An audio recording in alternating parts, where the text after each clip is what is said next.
now. All right. Hey, team. Hello. Can you hear us? Could someone throw something in the chat? Oh, just to make sure. It's working because my computer was not muted. Oh, okay, cool. Excellent. All right. Let's kick this off straight away. Go on, Dan. You can press it. The button. Press the button, Dan. It's the first page. Top left. All right, you ready? Let's go.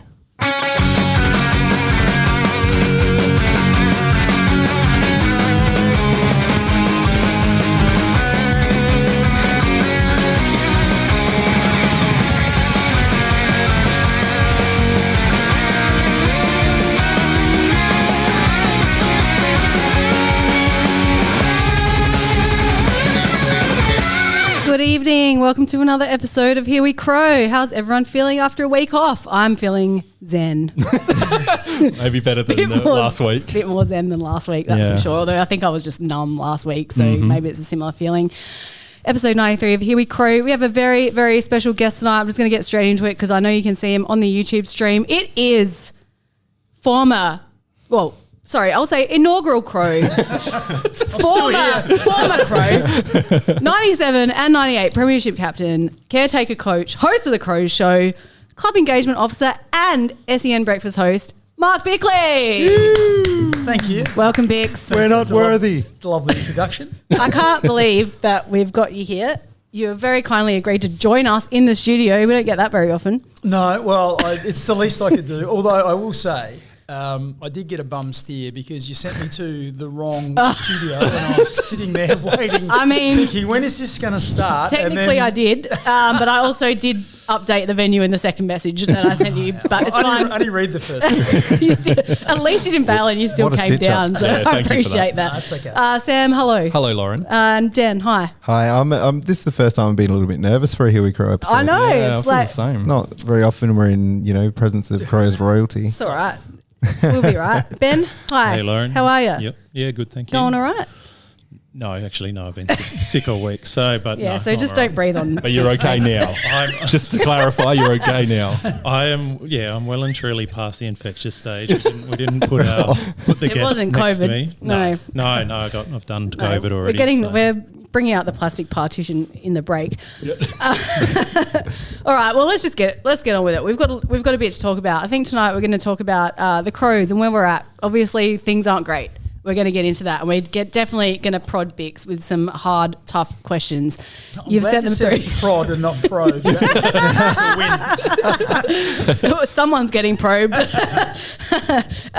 But Ben, before we start, let's get into your 93 stats. This is going to be stat special. quiz. 93. All right. Well, it's a pretty special number. So 93. Some might say our first real season of substance. So let's see. But anyway, first of all, though, our number 93 debut player was Sujai Cook. Oh, Sujai Cook. So from 1998 to 1998. The rock star. I still remember him singing on live TV. You Are My Song. Yep. He had the 7 games with us. Born in Thailand, first Thailand-born player in the league, and I believe still the only Thailand-born player AFL's had. Interesting. We've had a few other Southeast Asian players, but no one from Thailand. And Let's speed this up a bit, Ben, I reckon. all right, well, I won't say the last little thing. He was a 97 Norwood support Premiership player. I thought you would have liked Sam. I would, but absolutely. Yeah. No, it's good. Doesn't matter. All right, but as has been the last couple times, we've got our quiz for the season that was. Did you enjoy the last quiz that I did in your absence? Yes, I appreciate your efforts there. That was very good, Lauren. I tried. Thank you. So we've got one member of the panel that might have a slight advantage over the other 3. Yes. At least I was there. You guys weren't even born. No, actually, Bicks, we were So born kind. and we saw the premierships happen. Like we were existing then. Thank God, because if we didn't, I was at the ticker tape parade in 97. Yes, you have not come onto a particularly youthful podcast.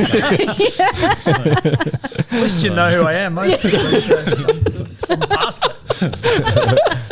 I was actually at the TA before I came here because I had to pick our stuff up, and I was in the drive-thru, and when I said to the guy working in the drive-thru, because I know he's a footy fan, I was like, we got Mark Bickley on tonight, and he's like, who? Yeah. I was like, no.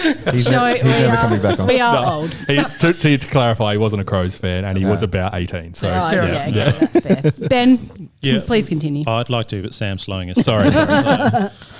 So what ladder position do you think we finished end of regular season, not end of the finals? Fifth?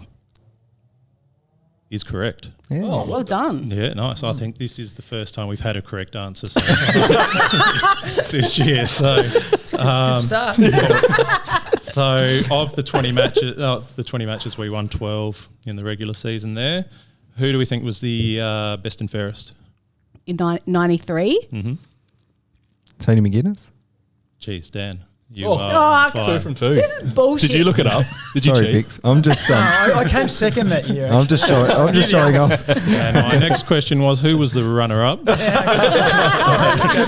I wasn't going to get that right. Now, But how about that?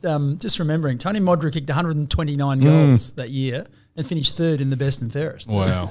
Crazy. It was Shows how good you were that year. tough votes. there's a chance that my next question is, who was the leading goal kicker for that year?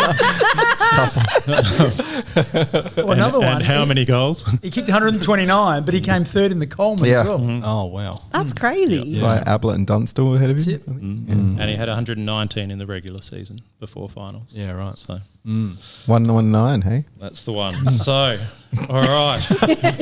That wasn't lost I'll on just Bicks. quickly get another question out before it's the answer's set. So, best team man, who do we think that might have been that year? Whoa, best team man. That's a tough one. Not Randall Bone. That was a guess. Was it Mark Bickley? It might have been. Yeah. I was like, he's not answering quick enough. And do we all remember our biggest win for that year? Yes. Modra 13 goals against Richmond. 139, I want to say. Jeepers, this is your year, Dan. Yep. Wow. What the hell? Did you look this You've up? researched. I've got to confess, I had a VHS of Crows 93 from and I may have watched it on repeat. It's a good year. So that 193 was to atone for our round one victory. We only won by 94. So it's good stuff. Now, so we There's had more. Oh, there's more. Right. we're getting long very intro. close to the end. So Yeah. 5 All Australians that year.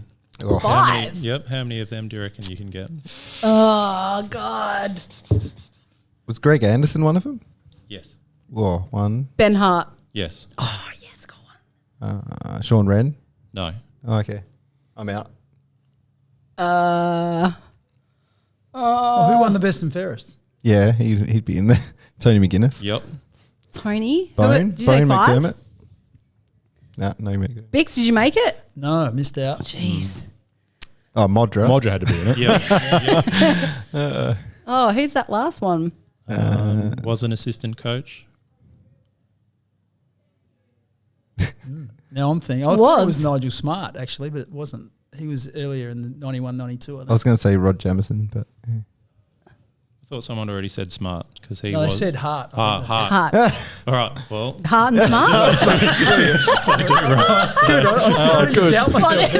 That went great, Ben. Yeah, well done, Ben. Do you have the birth years now? Oh, my God. last one was, what was our halftime prelim lead? Oh, for God's sakes. Oh, don't do that. 36 Was it 93? 42. It was 42. Just the 7 goals.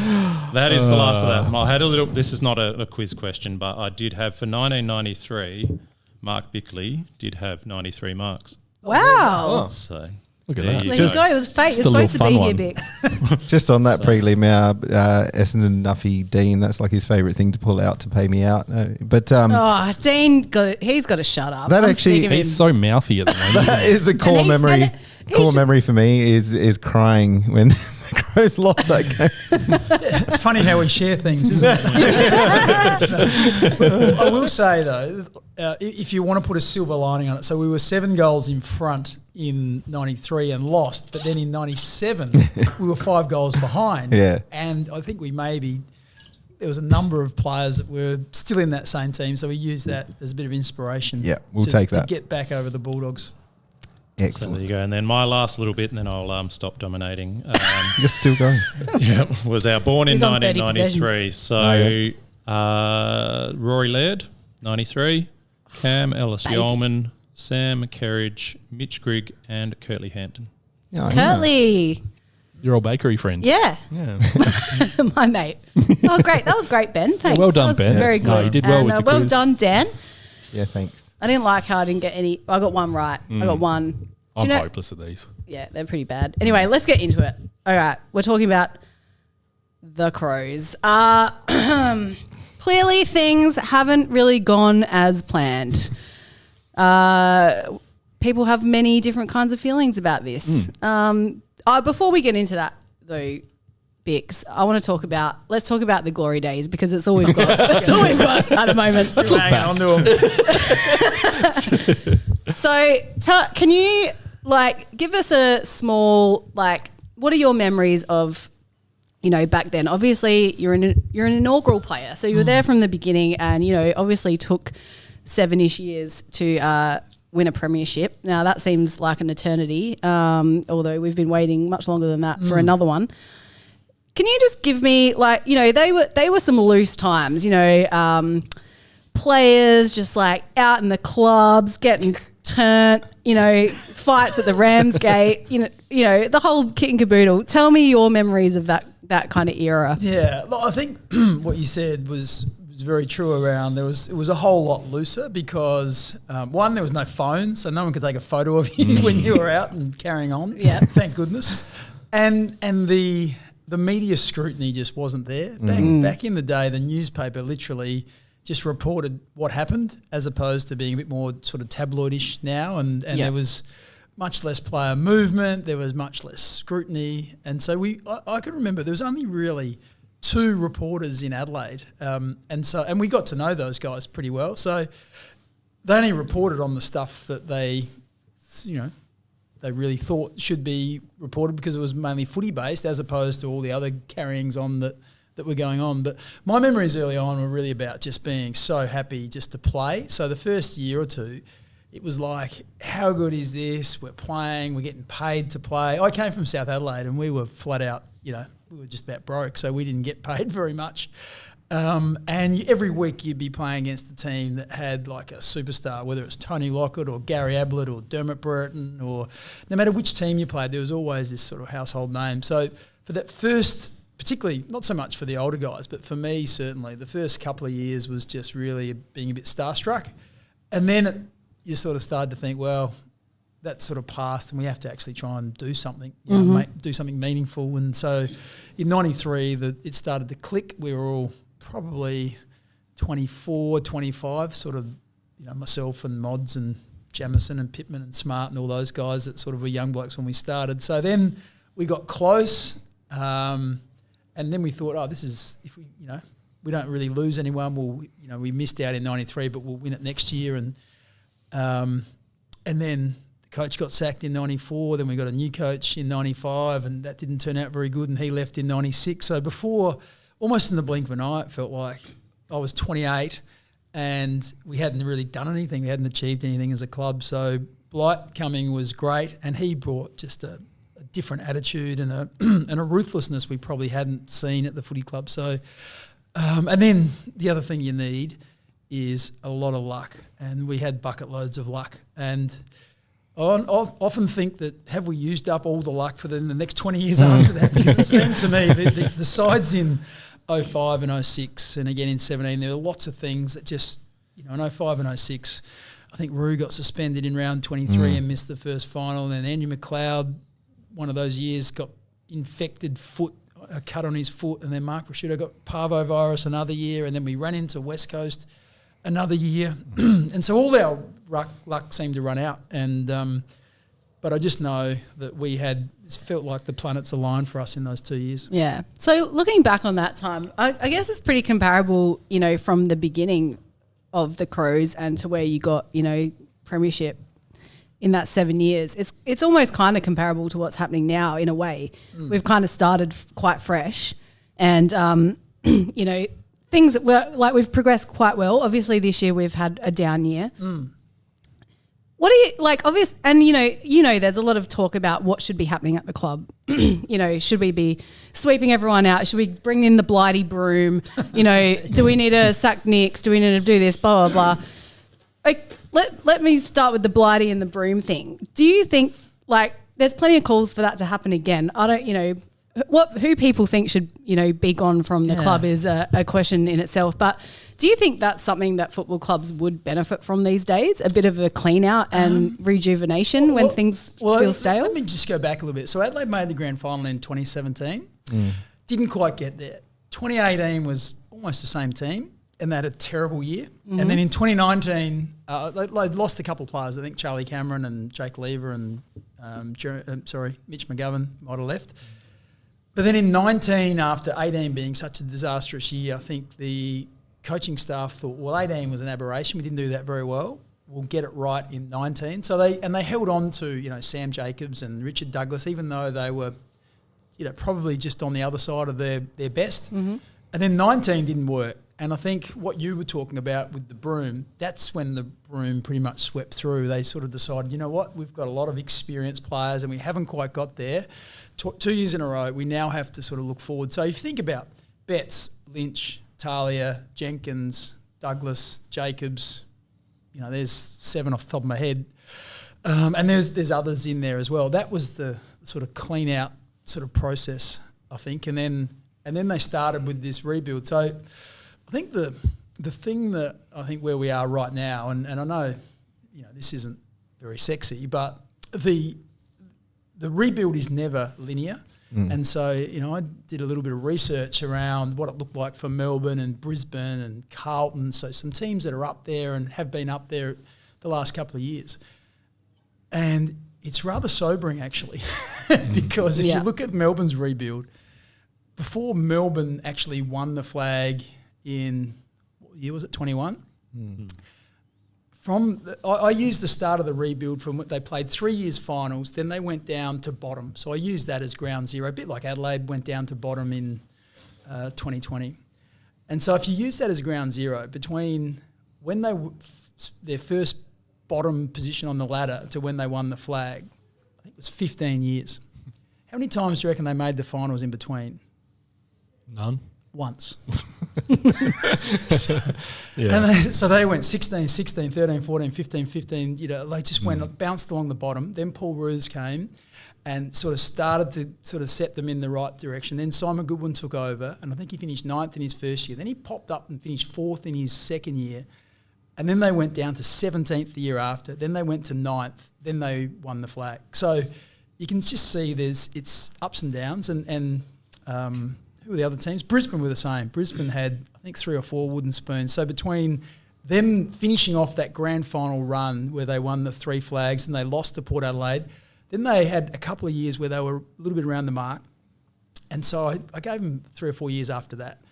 Pretty much when Vossi took over, that didn't really work. And then I'm not sure who was after that, but they literally had 15 or 16 years as well before they really jumped up and went from 15th 1 year to 4th, and they've stayed up there ever since. Carlton are 20 years. Essendon haven't won a final in 25 years. What I'm saying is this whole rebuild, there are no guarantees, and there's some times where you can jump up and play a couple of years of finals, but then just as quickly teams have just dropped down again. So it's not a tried and true and perfected model. Yeah. And what we're seeing is, and I've said this a fair bit, is recruiting is an inexact science. You're trying to pick a 17-year-old boy and predict what he's going to be like in 5 years' time. Now, as we know, and you're moving them around and out of home and putting pressure on them and paying them lots of money and all types of things. So you just don't know how they're going to respond. So some teams have done it better than others. Some teams have chosen not to rebuild at all and just gone down look at Geelong, just keep recruiting mature age players, keep trading out your draft picks. And that's been pretty good. Sydney's model is probably the best of everyone, and that's worked pretty well, but they've had those academies, which they've probably been able to, I think it's 5 players in their team or in their squad are from the academies, which really helps. Port Adelaide, their list build has been one of they've drafted reasonably well, but they've brought players in as well. They also Port made a bold move a couple of years ago where they traded out Jared Polek and also Pittard. Wingard and Pittard. They're all in the 1 year. More so Wingard. But Wingard and Polek both finished in the top 5 in their best and fairest. And they traded them out. They played finals and they traded 2 players out.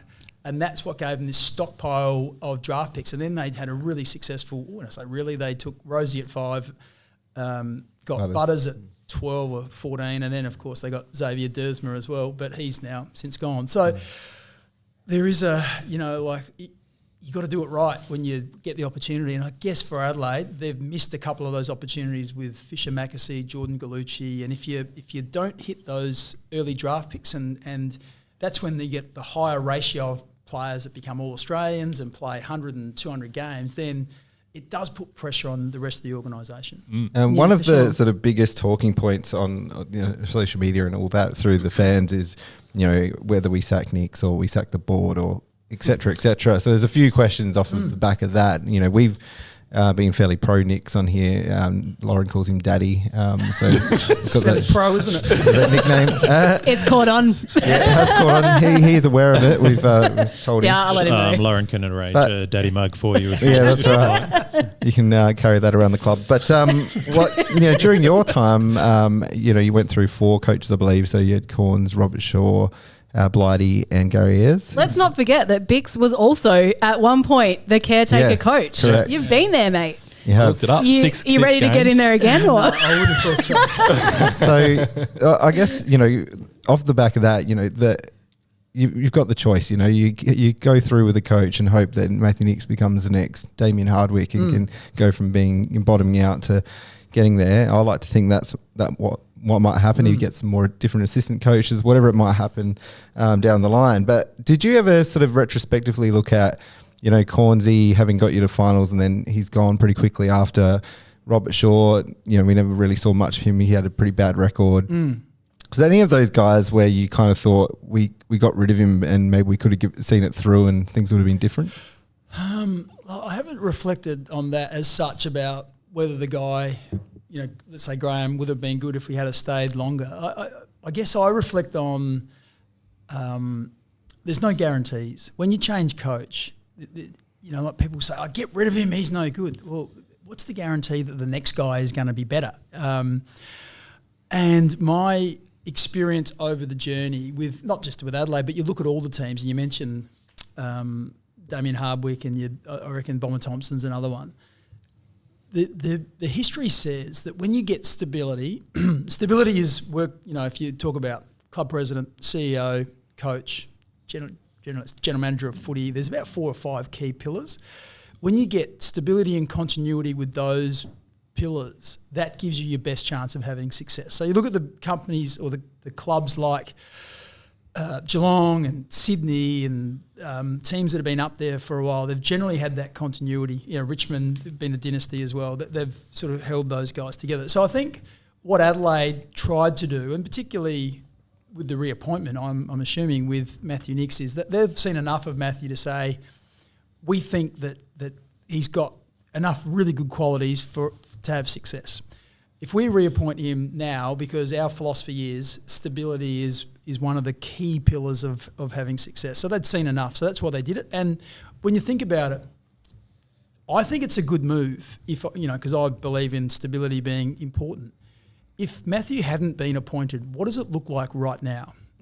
It's a bit like maybe what's happening at Port Adelaide right now. Port Adelaide, the tenure of Ken Hinkley's a little bit shorter. He's only got a year after this year, and there's also this sort of feel that maybe there's a succession plan in place and it mightn't be as difficult to find a new coach. But so I think if they believe that Matthew was their man, by reappointing him now, it takes out all the noise if it doesn't quite go right. And if you're thinking about the statement about progress is not always linear, there is a chance that maybe it could have gone south a little bit, but they're expecting, and I'm sure that's what this review that's been taking place, that's being reported, is they are now sort of making sure that everything else is in order and everything is there to support Matthew so he can fulfil his potential. But once again, if I think about my experience, when Graham got the sack, it was all about Mick Malthouse was coaching the West Coast Eagles, and they were having success. They won the flag in '94, which was when Graham got sacked.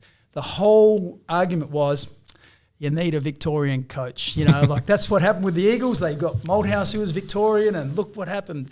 It was less about where you were born and more about whether you could coach or not. And right at that time, Robert Shaw probably, in terms of his coaching career, he'd been doing some nice stuff at Fitzroy, but really hadn't sort of operated under the spotlight that was a big club like Adelaide, and that became very bright. You know, he had some nice results at Fitzroy, but no one really thought much of Fitzroy because they were right down the bottom and there wasn't much pressure there. So when it came to Adelaide, that was a whole different ballgame. So less about where you're born, more about the coaching capabilities. And like I said, Adelaide have had 4 years to observe Matthew. So the people that make those decisions, they'd seen enough to say he's our man going forward for another couple. I mean, the argument is that we have progressed, but I think one of the questions is, you know, Nick's this year and as recently as the Sydney game has said that we are progressing as a team. Hearing that from him at this point of the year when we've had a bad year, you know, what do you say to that? Like, do you think that is true? If you look at the overall, if you're judging it on results, no. But Jake Saligo's had a good year. Massive Max year. Michaelani continues to get better. Luke Dankervis I like. Phil Thorpe we haven't seen, Not but yet, the sort of before the start of the season, that looks like he's going to be positive, and hopefully he's only a couple of weeks away. Mark Keane's been a find as well. So there's been, you can argue about that's the progress, but you could also just as easily say Riley O'Brien's gone backwards. Rory Laird has struggled comparatively to where he's been in previous years. I think Fogg is starting to grow as someone you can rely on, so I think his year is slightly in the positive in my eyes. But there's others that probably haven't. Josh Rochelli's probably battling away. Isaac Rankin, definitely. He's made that step into the midfield, and I think before he got injured was ranked in the top 5 players in the AFL by Champion Data. So I think there is, you know, like you hope in a year or two's time we'll look back and say this was the year that some of these players got introduced that took on real responsibility. Braden Cook, you know, I'm seeing some stuff that I really like about him. He needs to touch the ball probably 5 or 6 times more a game, but he knows where the goals are. He looks really highly skilled. So I think there's some you know, for want of a better term, green shoots. I've heard that somewhere before. There's some diamonds in the rough there. Exactly. I probably want to get into like list management and development a little bit later when we go through our mid-season report. But in like with all of this, you know, talk, the club culture has come up. That's a big topic about the culture of the Crows at the moment. And I think, you know, we've watched Matthew Nicks really build a different culture at the Crows in the last, you know, 6 years or whatever. Can we address Chris McDermott's comments from the Hall of Fame, and congratulations to Dermy as well on that. That's fantastic. Obviously, you work with past players. Bone. He's Dermy to me, all right? We've got our own personal relationship. I just had to say something because Ben and I just looked at each other like, Dermy, that's The real Dermy. Yeah. Knocking out. Come on. We've met, okay? Yeah. Anyway. So what did Chris say? So basically he said he's divorced from football and isn't too much part of the club anymore. I want to know, like, what is your experience with, I mean, obviously you're employed by the club, you work there, Yep. you're still there in a capacity, but you obviously, you know these people, I'm assuming you've got contact with quite a few past players. Do you think that the club needs to do more to kind of keep those strong relationships? Like, is that beneficial for the club? Absolutely, and that's why we've got a past players board. We have a welfare committee where we look to try and help past players if they fall on hard times. You know, part of my role is to interact with them and organise functions to maintain connection, which we do and will continue to do. What we have to remember is, so Chris, for example, Chris is, when we say divorced, you know, to me that sort of points to doesn't have any interaction at all with the club. Only 2 weeks ago, and this is perhaps more to do with the person that was involved, but Mark Micken, who has Parkinson's disease, we, being myself and others, organised they had a 24-hour pedal-a-thon, pedal to fight Parkinson's. And so because Mark is such an integral part of our history, we organised a past Crows players to ride for 24 hours and raise money in that. So that was players like Chris and Fitzy and Matthew Liptak and Matthew Clark and Brent Riley. So there's a whole mix of players, some that played with Mark, some that didn't, that all got together to do that. And so Chris is there interacting and had a really good time. And not only last year, maybe the year before, Chris was inducted into the Adelaide Football Club Hall of Fame. There's only 8 people in it, and was at the function, had a table with his family that was there, was honoured quite rightly because he's an absolute, integral part of the club, and had a great night. So, there has been lots of meaningful interactions, but people's lives move on, and some people want to stay connected to footy clubs. Some people do other stuff. And so what we're mainly focused on is making sure that where we can, the people that want to be included, we try and include them. We encourage everyone to, if they want to come back together, and there's always a place there for our footy club. We have a room at Adelaide Oval that every week is full of past players and officials, so they get a subsidised ticket to go along, and they enjoy like a big room where they can stand up and have a drink and watch the game. So we're absolutely engaged in wanting to have as many people as possible feel like that connection is really strong with their footy club. The only thing is, it's tough when a lot of the time you get sacked or you get asked to move on, or you don't agree with what that decision looks like. For sure. And it's a bit like, every person who's ever worked at a different organisation, you don't always want to go back to the Christmas party of that organisation that you left in, maybe the circumstances that you don't really feel were right or fair or on your terms. So that's not exclusive to Adelaide. That's exclusive. That's all around the place. And the only other thing I can say is there's a lot of recently passed players, Tom Lynch, Richard Douglas, David McKay. A lot of those guys are all now interstate coaching, doing a whole range of things. They're still actively involved in, when we, talk to them, and they still have a really good relationship with the footy club. Yeah, Tom Lynch didn't like when I called him 10-goal Tommy, though. He really didn't like that. He would have loved it. No, he hated it. I was going to ask off the back of that, Bicks. It does seem on the outside looking in, and obviously we're not part of the conversations happening between coaches and players, but sometimes maybe there's either a lack of maturity on the players' side, or a conversation that may not happen as clear as it can around when players are done, or when they should retire, or when they should leave. And Daniel Talia is one case that comes to mind. There's a number of players at the moment where fans are probably saying these players are probably done, but they're still playing. And it seems sometimes like the tail's wagging the dog, so to speak. Some players are been around long enough, they're shoe in to be in the team. Do you feel confident, or you may not know, but are we having those conversations early on to say, there's a mutual decision that needs to be made at some point? Yeah, look, I'm not sort of involved at that level to be able to say yes or no. But what I do know is that this is a profession now, and so the average wage is about $500,000 a year. So if you're an average, that's if you're an average player. If you're a good player, I can be a shit player for less. I'll do it for 100. But if you're a good player, it's more than that. Yeah.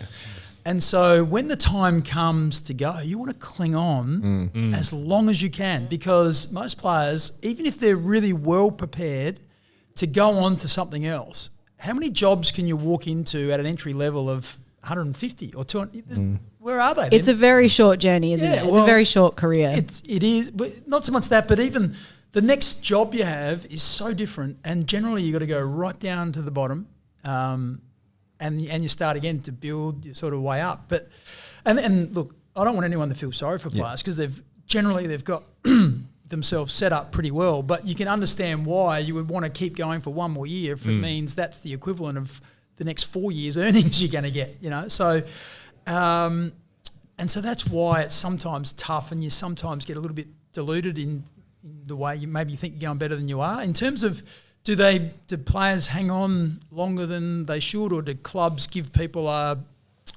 free ride?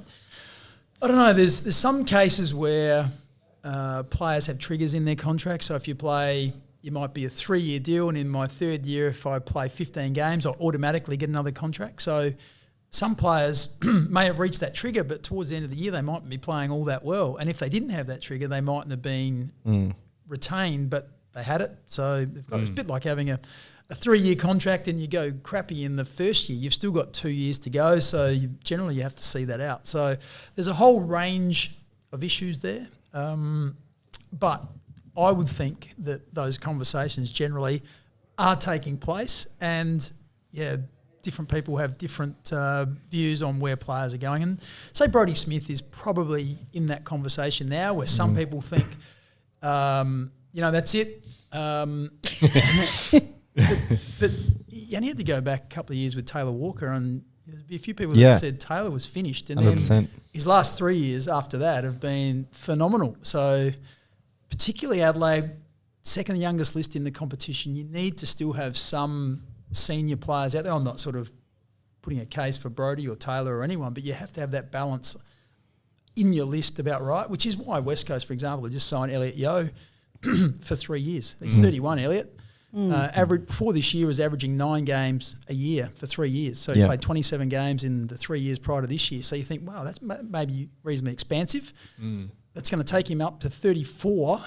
But they probably looked at their list profile and thought, we've lost Shuey, we've lost Hearn, maybe going to lose McGovern. He's not, how long's he got to go? So we need to have some experienced players around the place, and that maybe helps with that decision. And I think back to your point earlier with social media and whatnot as well, like, it gets harder and harder when a player does show signs of being done because they're getting smashed on social media. And obviously Brodie made comments about having seen some of that. And, so it's incredibly hard. I think what the club would need to get right going forward, which is hard, is protecting that player's legacy and how it seems on the outset the relationship is. I think really some of the conversations as well, and I know this happened with Rory Sloane, was around, so Rory, if we're happy to give you another contract, but there are no guarantees that you can play every week. And as long as you are clear that if your form dips and we've got younger players we want to play in front of you, as long as you commit to playing in the Sandful and still teaching the Sandful players, and I think Nathan Van Berlo did that.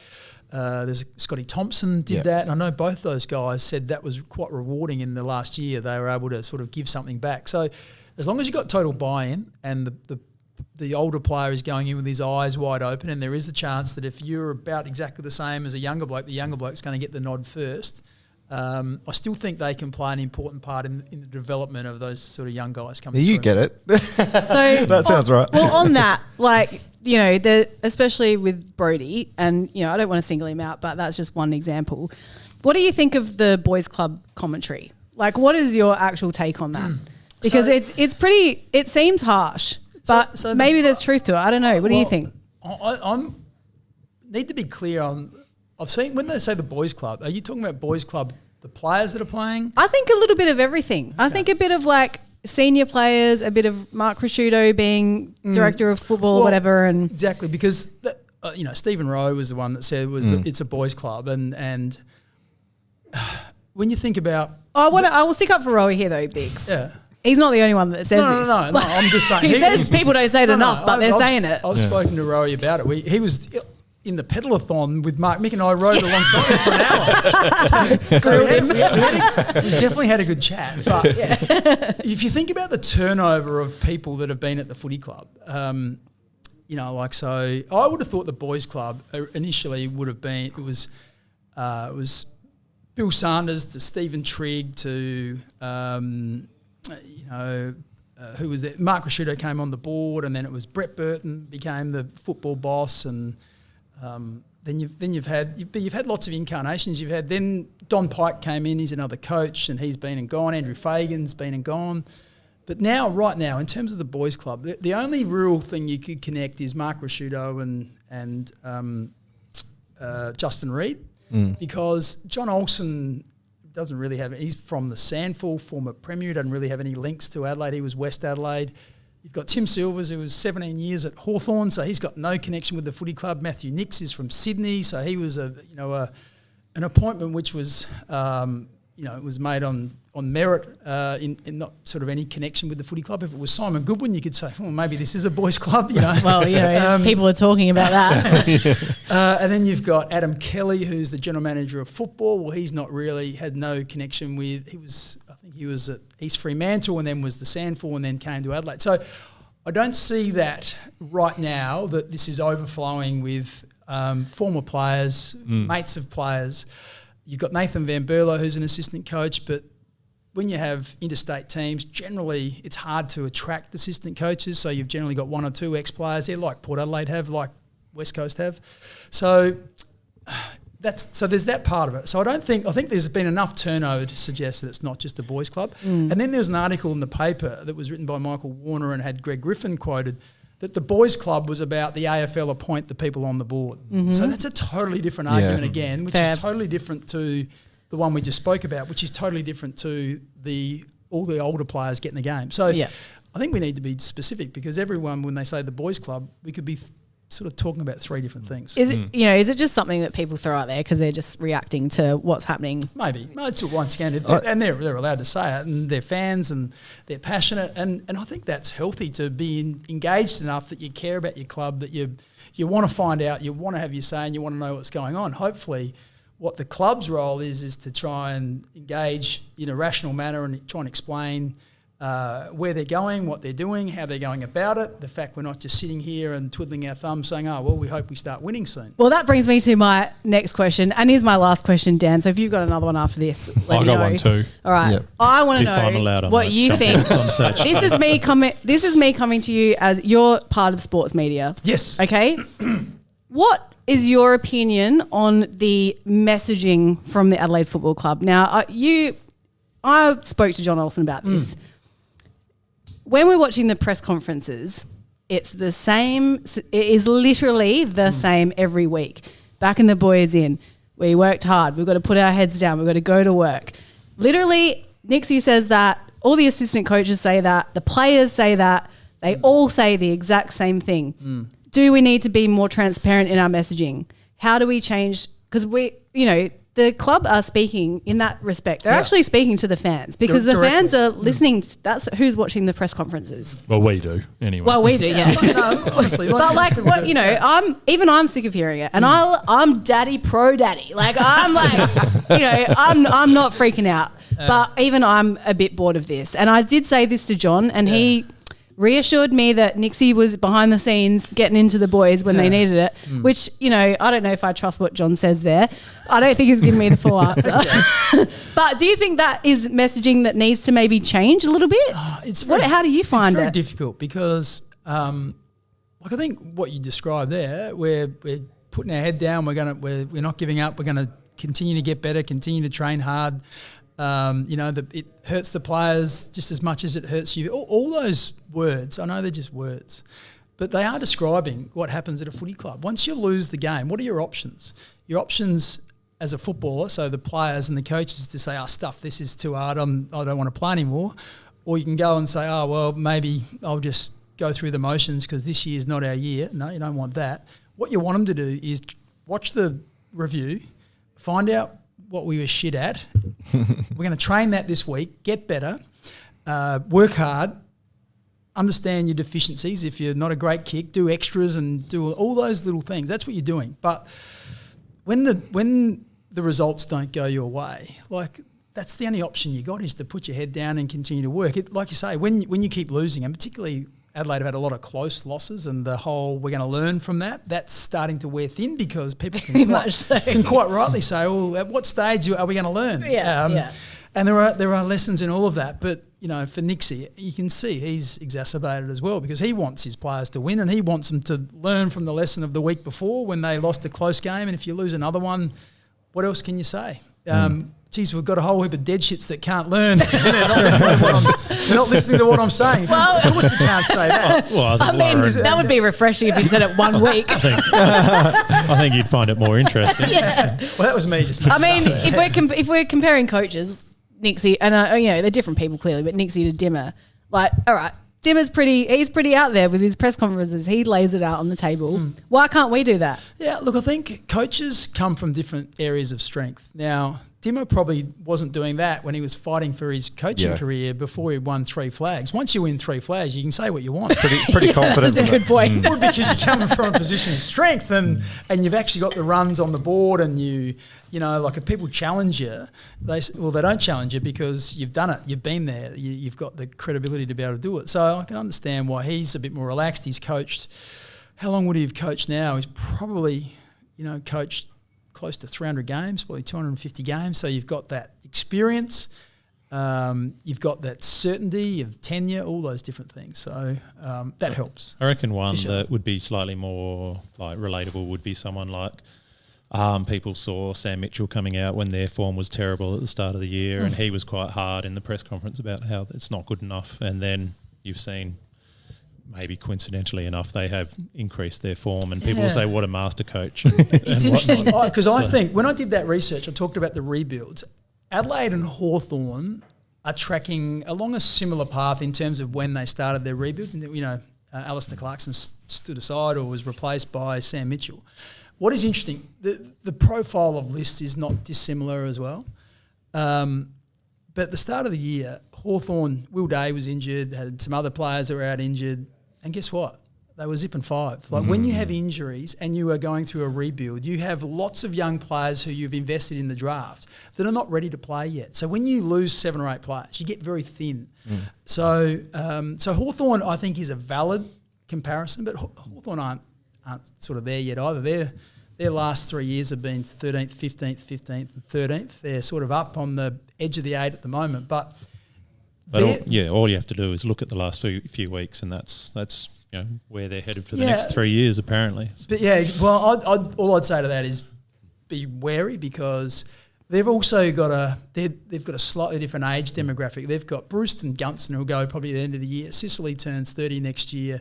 Impey and Amon are 30 next year, and Frost is 32 next year. So they can continue to go up, but in 2 years' time, when you'd think they're just about ready to take the next step, they might lose 5 players, and so then they have to go back down again. So it's an absolute delicate balancing act. And my research, the key thing that you have to keep doing is adding experienced players. So you're going to the draft and you're bringing players in. So Melbourne went to the draft, got some players, but they brought in Lever. They brought in Melksham. They brought in May. So you're bringing in great players all along the way. Brisbane the same. Brought in Dunkley. Dunkley won the best and fairest for the Western Bulldogs the year before and goes to Brisbane, who finished in the top 4 the year before. They brought in Charlie Cameron, Lincoln McCarthy, Marcus Adams. They just had lots and lots of players. Even losing the grand final, they go out and they get Tom Duday. Now, I know that hasn't worked, but that mentality that you have to keep adding to your team every year, no matter what, is something I think that Adelaide, that's what's challenging them at the moment as well. I'm almost certain they want to do that, but it's finding the players that fit your profile, that you think are the right players and that want to come to Adelaide. Well, according to all the reports, we're just giving people pay rises in their own clubs. So. Well, at least you're filling up their cap space, aren't you? You're making it harder for them. Just circling back, this is my last question before you go, Sam. I'm just circling back to what Lauren was saying around the boys' club. We talked a little bit about, the heart and soul of the club, where that comes from. Mark Rasciuto is obviously one of those guys. Has been with the club since 93, I believe, was his debut. You could have brought that up as well if you did, but there's only so much time. Yeah, that's right.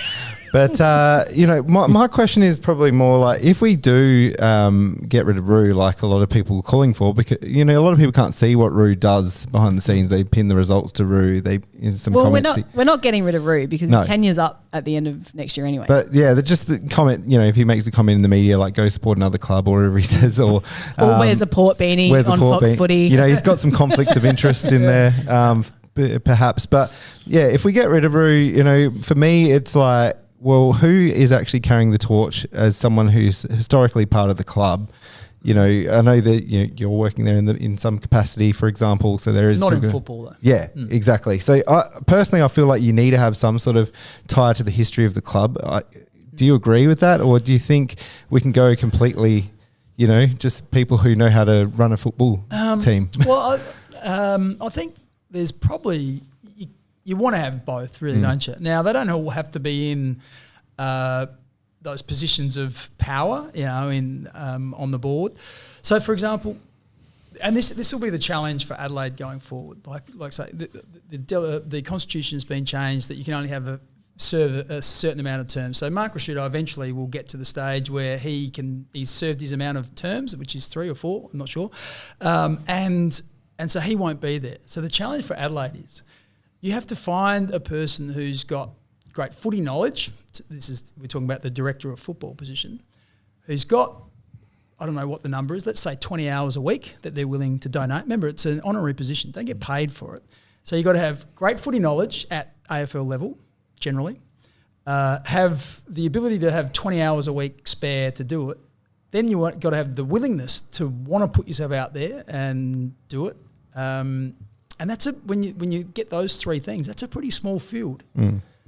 And that's going to be the challenge. That's the challenge for every footy club at the moment, is to get enough people on your board who have got the acumen, which is whether it be sort of running a business or governance or finance or law or whatever it is, but you've also got to have football acumen to be able to ask the right questions when the football department are presenting to the board and they present something and you're hoping there's enough people around the table to be having some robust discussion and questions and all those types of things. So there's that which is difficult, finding who is that person. Because you think about, because both Port and Adelaide are relatively young in the AFL, if you're looking at players who have had AFL experience who maybe have those prerequisites that I talked about to be on a board and want to be doing it and have the, understand how a board works, I reckon you could probably count them on one hand, to be fair. I think it also needs to mean more to that person than just a business, because it can get to that point where if we're getting rid of like your Mark Rashudos and stuff, that it is just someone who knows how to run the business side of things. And I think, in the 90s, for example, I feel like it did mean something to be an Adelaide player, if that makes sense. Yeah. And I think we can't lose that. There's obviously guys now that play for us, Thilthorpe, Rankin, etc., that supported the Crows growing up, and it means something to them. But I think you need that at board level as well. Yeah. Once again, I'd say it's pretty difficult. The other thing you can do is what GWS have done. So GWS say, well, look, we don't have many past players. So Jimmy Bartell is a person they identified as someone who's a good football person who understands the game, who's got all the attributes we want. So they've gone out and he's come in, and I think he may be being paid for his role as a director of the GWS Giants. So you need to have that, the right football people on there. So whether that's someone from Adelaide and you can find that person who may have played, that's once again, small field, or do you go and find someone else and remunerate them, or do you do what Collingwood does? Collingwood don't have portfolios on their board. So they don't have a football director. They just have directors that oversee it all, and then they put greater weight on the general manager of football. So he looks after the football is the whole portfolio, and he comes in and he's the main man of football, and then the board challenge him to sort of run the footy department, and then he's obviously all encompassing and accountable. So earlier on in the chat, you mentioned ruthlessness as like the key thing back in 96, 97 that sort of got you guys back on track and over the line. Do you think we're setting ourselves up in a way that you would consider even remotely ruthless? Do you think we're doing the right things? We've talked, there's kind of an amalgamation question about a lot of things. We've said a lot of things from the chat. Thanks to the chat, by the way. I have been monitoring it. Yeah, so, I'll get to the questions after this. So I guess we sit back and we just like our midfield. Like, are we doing the right things for future success there? Are we ruthless? So if you think back to 96, 97, are we doing those things now, or can we do those things? Do we have the right people in those roles to do that? Like, is Nixie ruthless enough? That's the yeah. How's the energy? What's the energy like in there? Vibe, yeah. Look, I think Matty Nix has had to walk a very fine line, because I think you could argue that in the previous incarnation before he was appointed, that maybe Don Pike and Brett Burton and the people that were there were too ruthless, that they decided after they lost the 2017 grand final that the players weren't hard enough. They weren't, and they needed to be, pulled into line and that proved to be the wrong line, and it disenfranchised a lot of people. And I compared, Blighty arriving in 1996. The world is different. Malcolm Blight and his tactics are very different to the way young men expected to be spoken to, and because that was the time. And so it couldn't happen now. I don't think you could. Not to say that there's not some really strong conversations, and I think I saw, what was the documentary a couple of years back? Making their mark. Making your mark. Yeah, and I think Nixie was on that, and he had a mark. crack at Brad Crouch, I think, and he pointed something out on the screen, and Brad said, I think you missed it. I just chased somewhere else. And he said, well, if you don't want to defend, grab your bag and go forth and multiply.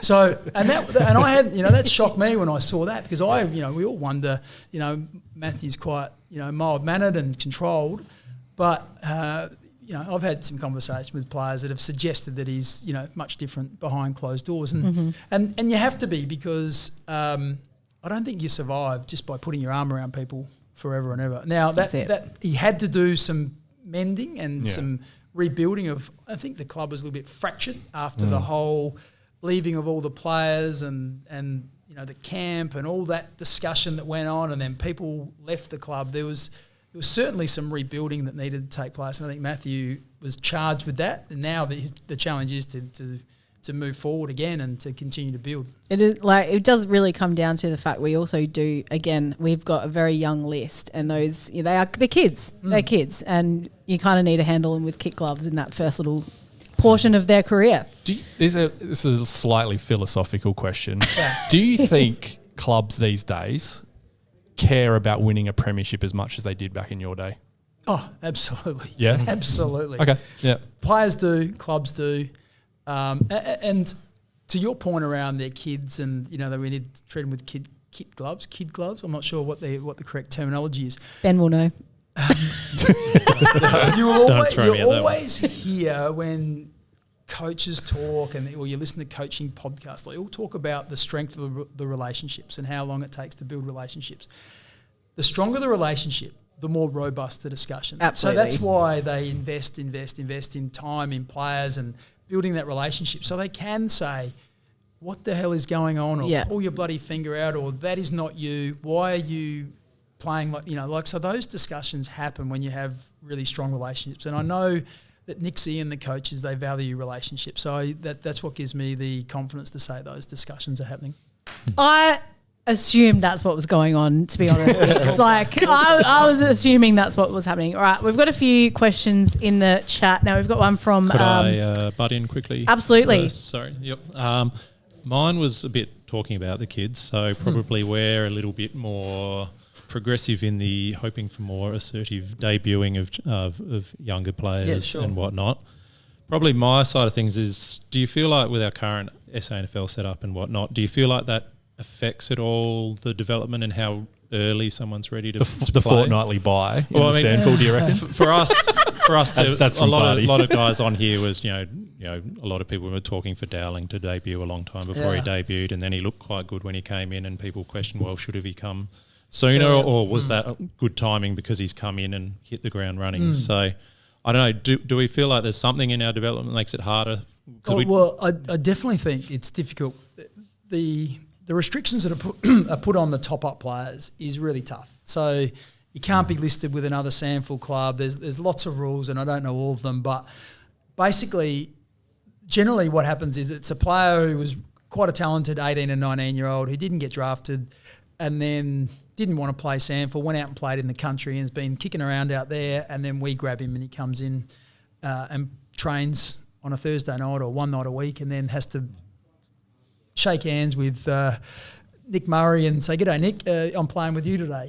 So that's not conducive to great footy. And if you get injuries and you end up with 8 or 9 top-up players, then it becomes really tough. And Port Adelaide at the moment, I think Crows are marginally more competitive than Port at SANFL level. So you can think about if you're a young Port Adelaide player who's come over from Victoria and are 18 or 19 years of age, and you're trying to show your wares, and you're getting beaten by 10 or 15 goals every week. It's bloody hard, you know, and it's hard for motivation, and it's hard. Yeah, it's difficult. So I would much prefer to see a national reserves competition. I know it's not going to happen now for the next 2 years, which has come up. West Coast weren't keen. Yeah.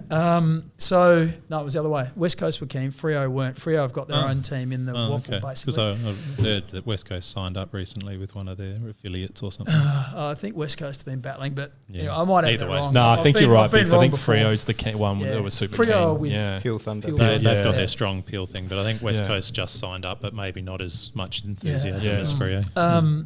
And so I'm hoping what's come out of this. So there's some negotiation around, because the National Reserves competition didn't go ahead, the AFL and the Sandful and the 2 AFL clubs in South Australia will maybe get some more concessions that they might be able to use to build a stronger club. So, that's where it lands at the moment. But in terms of Billy Dowling, and look, I think we have to all be careful, and I'm guilty of this as well, is to pick up the stats on a Monday and the Crows are playing shit and say, Billy Dowling had 20 touches, get him in. So I've actually been and watched probably 3 games this year, and one of them just happened to be, so I've watched Dan Curtin play a little bit early on, and he was still finding his feet at that level and wasn't playing all that well in the Sandful. And because I'm in the radio, people ring up saying, get Curtin in, he's the number 6 pick or he's number 8 pick, get him in, play him. Like, you don't want to set him up to fail, and I think Adelaide fell for that with Fisher Mackesy. They just played him and thought, we'll just play him, he'll be right. But they just smashed his confidence. He was just getting belted every week, and we've been traumatised by that as a club. I feel I do, and so you want to give your players the best chance of having success that possible. And I think Josh Worrell is probably the best example in recent times, where he played a lot of Sandful footy, honed his skills, was up a little bit, in and out a little bit, but then the last time he came in, he looks like a bona fide. He looks like a really good third intercepting sort of defender, good size and sort of turnkey, ready to go. And I think that's on the back of playing, you know, against man and sort of some craft. And I think as young players, you know, Curtin and Dowling, they've played against kids. They haven't really played against men before. Yeah. And so it's a big ask to get Billy Dowling to come in. And this is the other thing that people say, if he's going to come in, play him in the midfield. Yeah, great. Play him on Chad Warner. That'll give him a great chance of having success. Play him on Heaney or play him on Goulden. Yep, away you go. So it's not that easy for young players. And I even look at my experience. I started as a half-back flanker. Mark Rashudo was a half-back flanker. So was Simon Goodwin. So was Andrew McLeod. So was Kane Johnson. All those great players, none of them came in and went, excluding, I'm talking about, I didn't put myself in that great player. All those other great players. You can do it. None of them came in as runner-up, best and fairest 93, thank you very much. None of them came in as midfielders and just played, even though they were all, you know, Roo was a champion midfielder as a 16-year-old, but he still never came into the AFL side as a midfielder. And what that does as well is it gives you another string to your bow in terms of if you end up being a midfielder and you're not having a great day, you can actually move somewhere else. You know, if you're Jordan Dawson, you can go to the back flank because you played a lot of footy on the back flank. You can go forward. And so I think that's an important part of that sort of growth and learning phase as well. Does some of that narrative possibly change with the season being shot? Would you want to see more kids getting roles in more prominent positions? I think if they're ready for it, yeah. And I think Jake Saligo is someone who proved at the start of the year, had a good pre-season, got injured, started off as a sub in round 1, came on the second half, looked like he was going really well. So he's sort of, and last year had sort of a little bit in midfield, a little bit out, bit of wing, bit of half forward. So if you can, if you get the opportunity for a period of time and you stand up when you're in there, absolutely. And I think we've seen that with Rankin. Rochelli's been a bit the opposite. They've wanted to play in there. They played in there a lot last year. They've put him in there a few times this year. It hasn't really worked. So, go back, see if you can get in some, touch the ball and feel good about yourself, and there'll be other opportunities. But I think what you'll see towards the back half of the year, if an Oscar Allen, if a Charlie Edwards or, some of those guys are playing good Sandful footy, I think there'll be some opportunities for them. But it's no good if they're getting 11 touches in the Sandful just to bring them straight in and say, I know you're not in great form, but why don't we play you against guys that are 3 times as good as the ones you're playing against, and we'll see how you go. It's not a great formula. Yeah. Yep, that's fair. Great chat. Well, we've got some questions from the chat, the live chat. I'm just gonna scroll through and throw what I can at you. Can I start Yeah. with one that you might not go with, just a historical one? Were Yeah, you gonna do diggers? Yeah. Oh, you were? I was going with that. Oh, Yeah. right, yeah. All right. So this one's from Steve Newman. This is Maddie Newman from the AFLW team. It's her dad. It's actually my cousin. So let's go jobs with for this. the boys. Yeah, that's right. Boys Club. Nepotism. He's been. We've let him on this podcast. Bicks, how many stitches / staples were in your scalp when Robert Shaw made you play the next week after splitting your head open like a watermelon? I think I had 37 stitches. 37. Oh my god. I was actually going to ask you, Bicks, earlier when you brought up, we were talking about Lockett and Ablett, all those guys. Did you ever genuinely fear when you went out against some of these clubs that you were just going to get decked by some of these guys? Like, back then, it was like if you just dropped back into the hole and the ball was coming in long and you stood there, they literally just ran through you and just knocked you out or split you open. And I remember this one day, it was the opening bounce. I was playing on the halfback flank. We were playing at the SCG and it was against Sydney. So Tony Lockett was playing. And the ball came out of the middle and it literally just kicked it straight up in the air in between. I was halfback and then, Lockett would start in the goal square and it lobbed right in the middle. And all I could hear was David Pittman saying, because he was fullback on Tony Lockett, saying, Bicks, come back hard, come back. And I'm thinking, oh my God, here we go. and he just clipped my right shoulder blade and I felt like I spun around like, the Tassie Devil. I created like a hurricane. So fortunately, he just got the edge of me and I was okay. But if he, like 6 inches to the right, if it was in the middle of the shoulder blades, I would have been in all sorts, I think. Oh, no thanks. That's terrifying. I was just thinking about that. Like, can you imagine Plugger's footsteps like stomping towards you and you can't see him just coming? On that, I had a discussion with someone. We were talking about great full forwards and Jason Dunstall and how tall they were. So Jason Dunstall's 188 centimetres. So you think about, I think Brodie Smith's 191. So how tall do you reckon Tony Lockett was? 185? No, he was 191. Yeah. So Yeah, just some 6'4", context. yeah. So context. Marcus Bontempelli and Patrick Cripps are 2 inches taller than what Tony Lockett was. That's phenomenal, isn't it? Just totally different. Different builds and different totally game different and cover fitness. the ground differently. It's Yeah. amazing. Yeah, when I was growing up, I was big enough to be a key position player. Not so much anymore. You're halfback flanker now. Yeah, pretty much. All right, what else we got here? Quirky wants to know, did the past captains ever catch up? Did the past captains ever catch up? Have a little captains club? No, I'm trying to think. So Chris, I see infrequently, but caught up with him a couple of weeks ago. Who else? Nathan Van Berlo, I see a little bit of because he's working at the footy club. So he's in the cafe every now and then. Who else are we talking about? Mark Rashudo, I see a little bit of.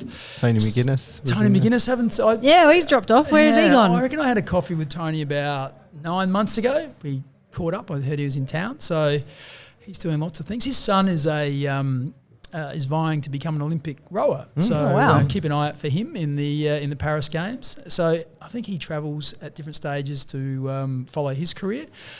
And then we've got Simon Goodwin, who's relatively busy at these stages, but I sort of exchange a text every now and then with him.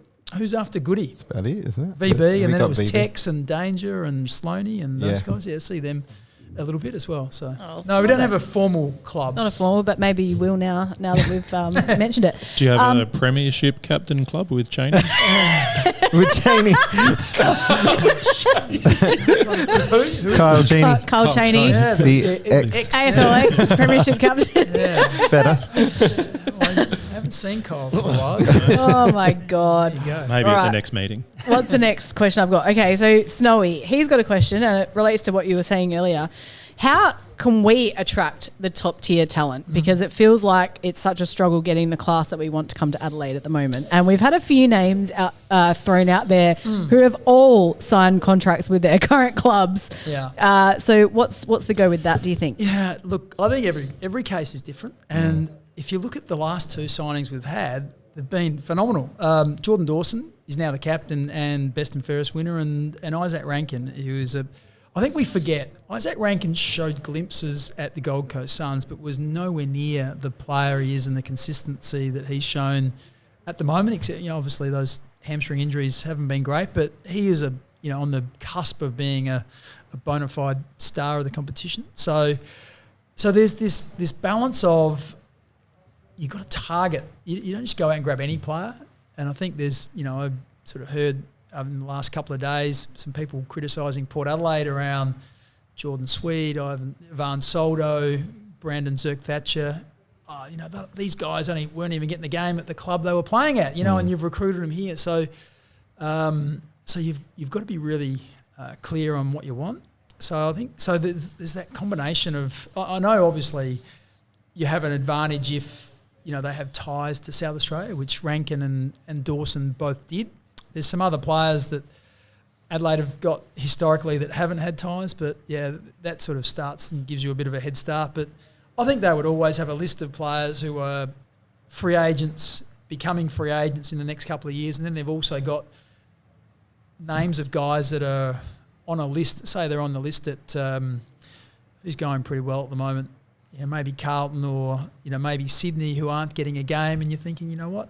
You go to them and you say, how'd you like to be, a first choice player playing 20 games a year rather than playing 3 or 4 games a year at this club because you're behind Warner, Heaney, Goulden, these guys. So Sensible Crows has said in there that we need we need the role players. We don't need to attract star players really. We just need to attract the role players. Yeah, James Jordan, who went from Melbourne to Sydney, has been fantastic for them, been really good. And you look at, I'm trying to think, some other players, like Blake Acres went from Fremantle to Carlton. It was a 3rd round draft pick was all they gave up for him, and he's been really good. D'Ambrosio has been excellent for Hawthorn. He came from Essendon. So there's players that you look at, and D'Ambrosio's a good one because he's 22 years of age. He's got a beautiful left foot, so he's that's why I'm sure it appeals to Sam Mitchell. His style is around elite ball use. He's got speed, and he's in that age demographic that suits where they are on their list build. So, and he was mid-season draft. Yeah, he was pick, wasn't he? Was. I think. Yeah, for Essendon, and onwards from there. So, so that's every club has their list of players that they're looking at, as well as players like say Adelaide's draft order from 3 years ago. They might have they've got a list from 1 to 40 of the players they had in the order they thought of talent-wise.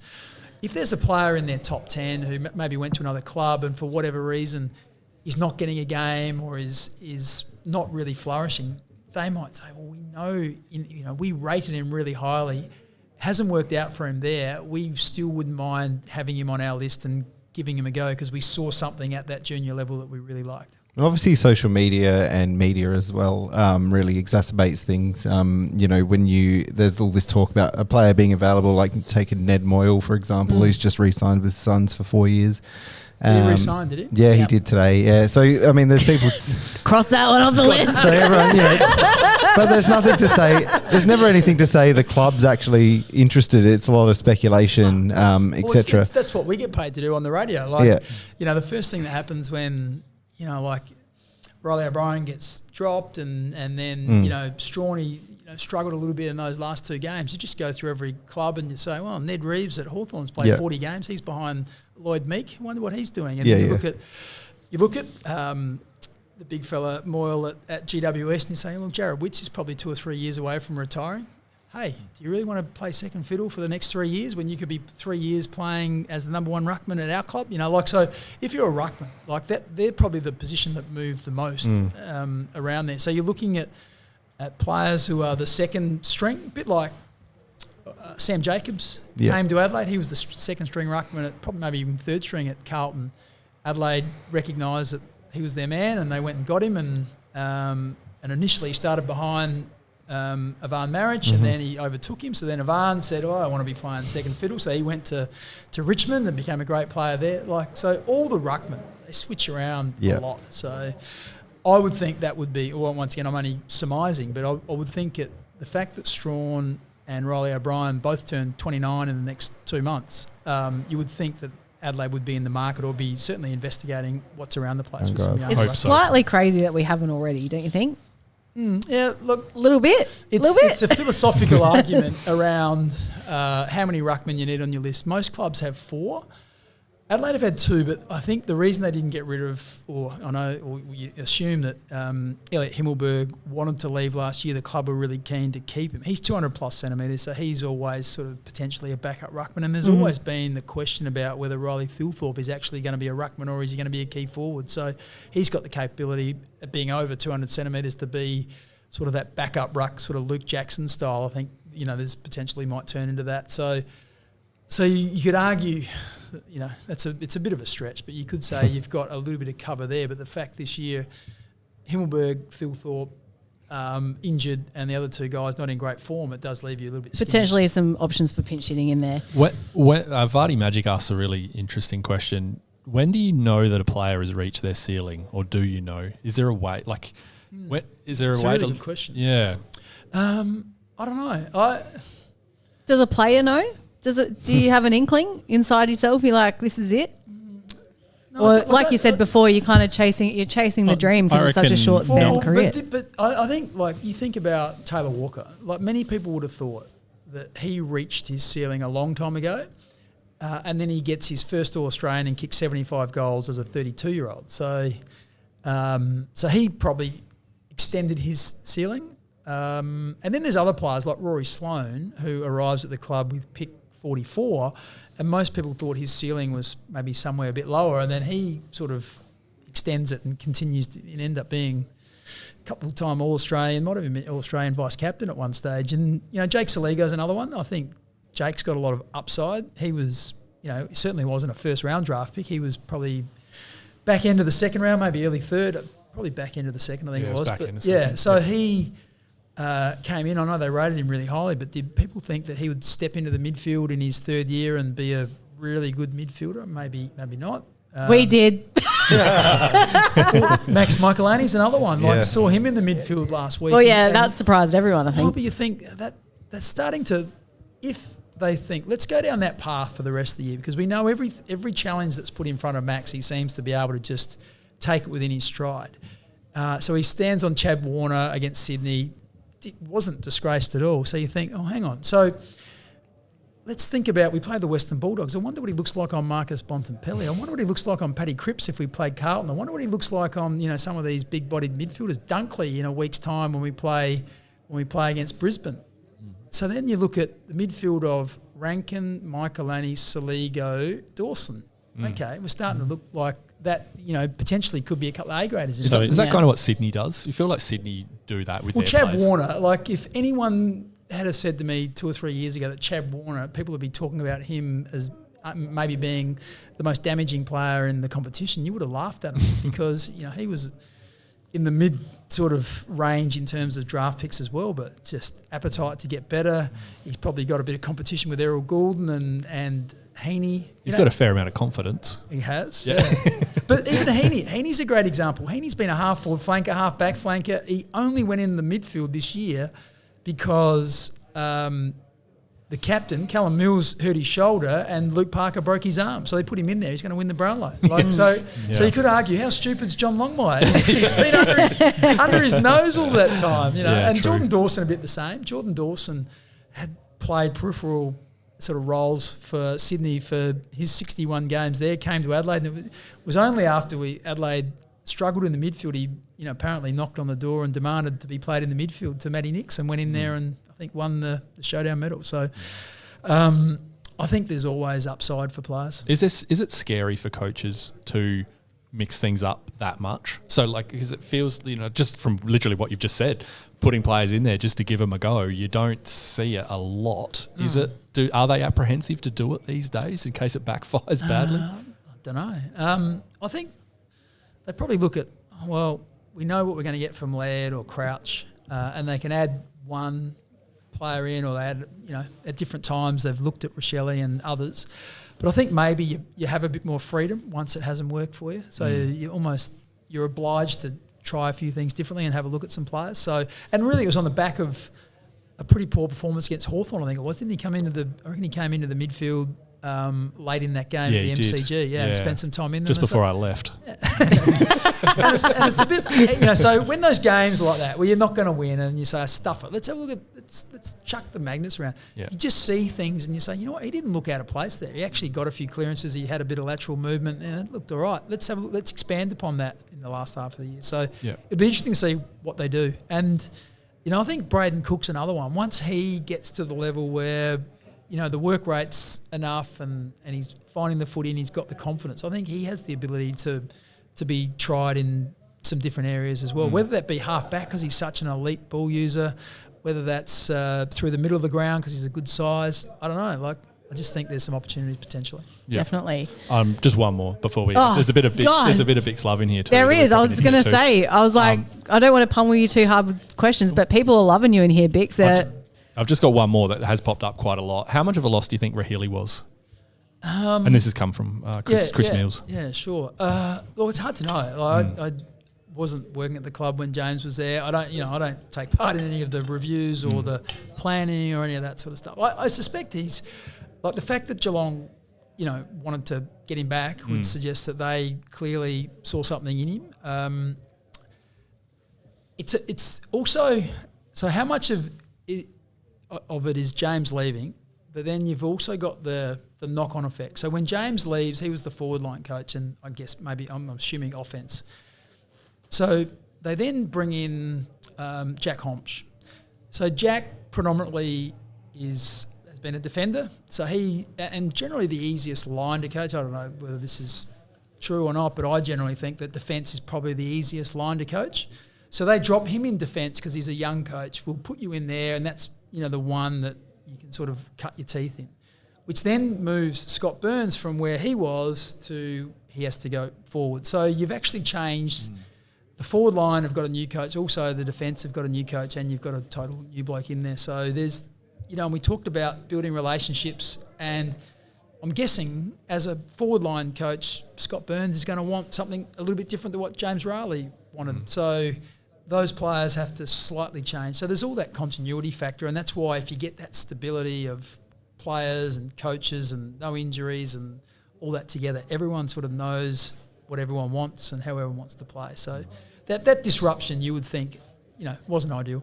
Yeah, that's fair. But also, though, I think so. Adelaide, high-scoring team last year, didn't make the 8. So what do you reckon you need to work on in the off-season? We need to be able to defend a bit better. Yeah.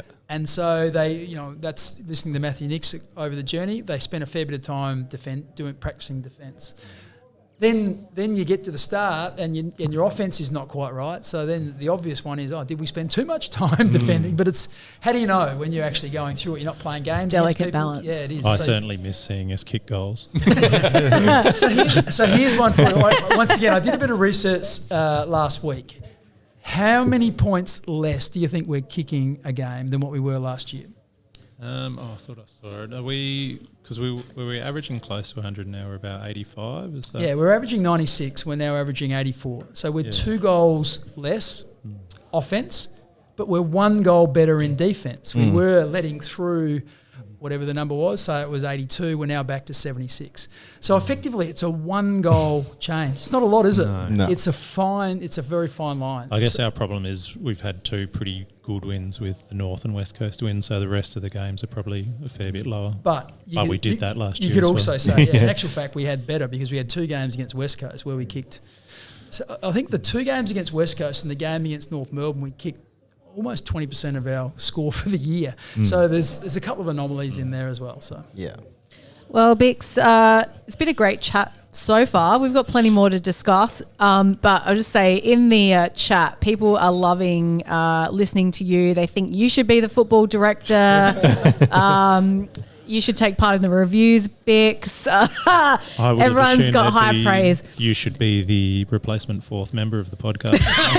Yeah, that could also happen. I'm busy on Monday night.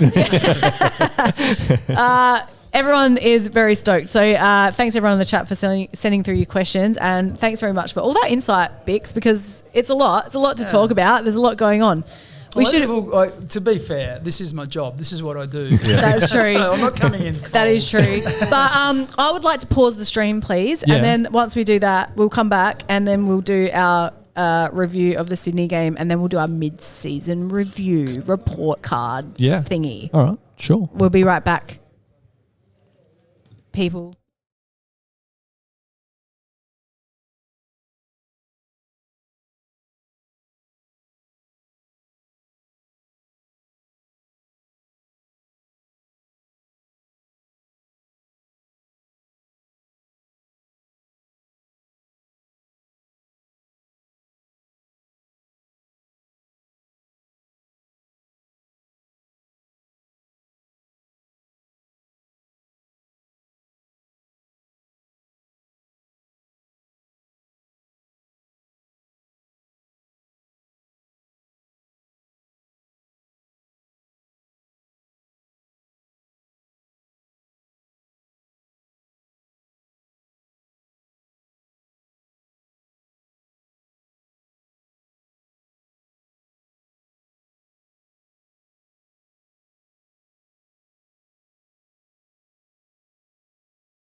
be able to hear us now.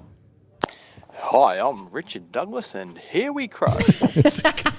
Ben's just getting some water, and we'll start again. We should also Thanks. also sing mention some- that Mark Bickley has left. Yeah, Biggs had to leave because sorry, we Nick. took up way too much of his time there. We did an entire podcast with Bickley, Yeah. and we haven't even done anything else. So, sorry, he took He was off. gonna stay for the entire show until he can't- realised how long that was gonna be going for. Yeah. But no, he was Oh, they're bringing it in. Yeah. very gracious. We appreciate Yeah, right. Bix's time. It's not every day you get to sit in the room with the only premiership captain of the Crows. So I was pretty starstruck. Well, Yeah. there's a lot of people in the chat saying, this is what we want. We want this honesty. We want this clarity, blah, blah, blah. Well, you can get that on SEN breakfast. You just give him a call, guys. Well, then you got to You listen can to ask him Kane all as these well. questions. Isn't Kane on that? No, he's not on with Kane Corns. Oh, good. Nah, he's I on. wouldn't know. He's on there with Jared Walsh. Yeah. Oh, He's that's the other, better. their port guy. Yeah. Yeah. He does all their announcements. Yeah, of he the port does. games, doesn't he? Yeah, he's hard to listen to. oh, Yeah, well, I can't stand him, but it's Yeah. not. Not It's not better than- him. Do you know what it is? It's that MC guy who was born to be on radio. Like they've just got that voice. Oh, yeah. It's like that Tomo guy who does the hosting it with MJ. Yeah. Like sorry mate, I can't stand you. I Yeah. don't. You're probably a great guy, but I He's hate you already. He's a Port fan. Jared. Yeah. Yeah, I know. But like, it's not even about him. It's just that MC guy that I Yeah, don't yeah, like. Yeah, yeah. Dan, So don't we be an wanted to hear MC. some Weezer Unplugged. yeah, no, Got not a few not bars tonight. for us? No. Oh yes, you're right. Sorry, Snow. The only male premiership captain. That is true. Oh, thank you for yes, very good. Oh, yes. All right, let's get back into Oh, it. that was an oversight by you, Ben. No, it was me. Sorry. Was it? No, Yeah. Ben was the one who Oh, said Ben's- about the captain's club. Oh yeah. Cheney. No, Yeah. the women's. What about the women's? So I'm just reading the chat. I don't know what it's relevant I didn't to. say the captain's club. I just added Cheney as in. Actually, no, I did. So Someone's just asked big old Ben misogynist Cam Ben. when. Oh, Ben Cam. We can get that happening if you want. There, Brad. Yep. It's only a matter of time before Ben Cam comes Sick on. of looking at me, apparently. Well, yeah. Anyway, Did thanks we very have- much to. Did we have Bicks Cam when he was here, or No, it was. We should have, but it was Dan and Lauren Cam for some stupid reason. There we Jeez, go. Bicks Cam? That's a bit of a missed opportunity. I don't want to tell you how to do your job, but geez. It's up. Don't worry. That's looking good, actually. That's a nice angle of you, Ben. Look very fit, actually. Oh, Pixicles Yoda. Hurdle. all right. Shall we get on with it? Yes. Yes. All right. We're gonna talk briefly about the Sydney game, but Very briefly. to do that, we're gonna roll straight into a late and a fart, and then a late and soggy Pete's Pizzas. Thanks, Get that Pete. graphic ready. Get it ready. Oh, it's doing it again.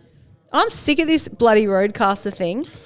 While you're sorting that Every out, time and- I yeah, connect it, it just does to- not want to work. just to recap, we obviously lost to Sydney by 42 points, and it was, as the media loves to say, an Amati party with 9 goals to Joel Amati. Oh, yeah. And look how much he Why did do we this need week. to talk about this? We're playing There. Pete's What he Pizzas. did the week after has ruined my multi by not kicking a goal.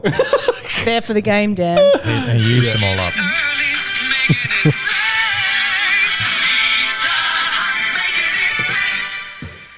Hi everyone, welcome to Pete's Pizzas.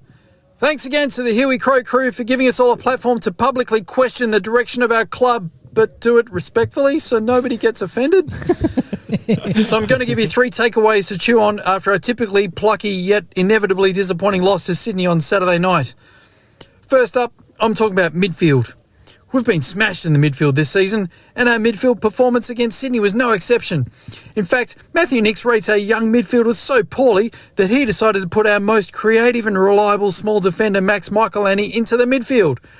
So, Hamish Ogilvie drafted Jones and McHenry, and Justin Reid gave Keys and Murphy unnecessary contract extensions, and now Berry and Schoenberg can't buy a midfield minute, so I guess that means the coaches think they just aren't up to it. Something has to change, but putting Michelani in the middle ain't it. So to our esteemed midfield coach Nathan Van Berlo, I'm giving you a very small and very frozen ham and pineapple pizza to chew on, and rethink about how we can be better. or maybe just rethink your position at the club. Up to you. Smack. Second, I'm talking about mushrooms. Former board member and premiership player Rod Jamieson said we have to be realistic about the position of our club. Has he spoken to our current board about being realistic? I'd like to think most of our supporter base knew in February that Keys, Murphy, Smith and Rob aren't taking us to finals, and yet the board signed off on them being in the leadership group at the start of the season. None of those four have helped us win games of football this year, and now Johnny Olsen and the board are getting upset that we're holding them to account on what they sold us merely 4 months ago. So I say to the board, for keeping us all in the dark and feeding us crap for the last 4 months, I'm giving you an extra large Portobello mushroom pizza. And yeah, There you go, I'm buddy. pretty sure they're mushrooms. And lastly, I'm talking about buys. We're all sick and tired of coaches complaining about buys. They've had 2, we've had none. Funny how we didn't hear about any of this when the fixture was released. Yes, we've had injuries. Yes, we're tired. But we're coming off an 8-day break and spent the last fortnight at home. The simple fact is we are a bottom 4 club. So let's embrace it and plan for 2025 right now. And let's do that by chewing down on this delicious hot chili and prune pizza. Sure, it will burn us pretty bad, but it will clean us out and get us ready to start again. Thanks, everyone. Oh, we don't have to make that pizza at the end of the year, do we? I hope not. Thanks, eat it. Pete.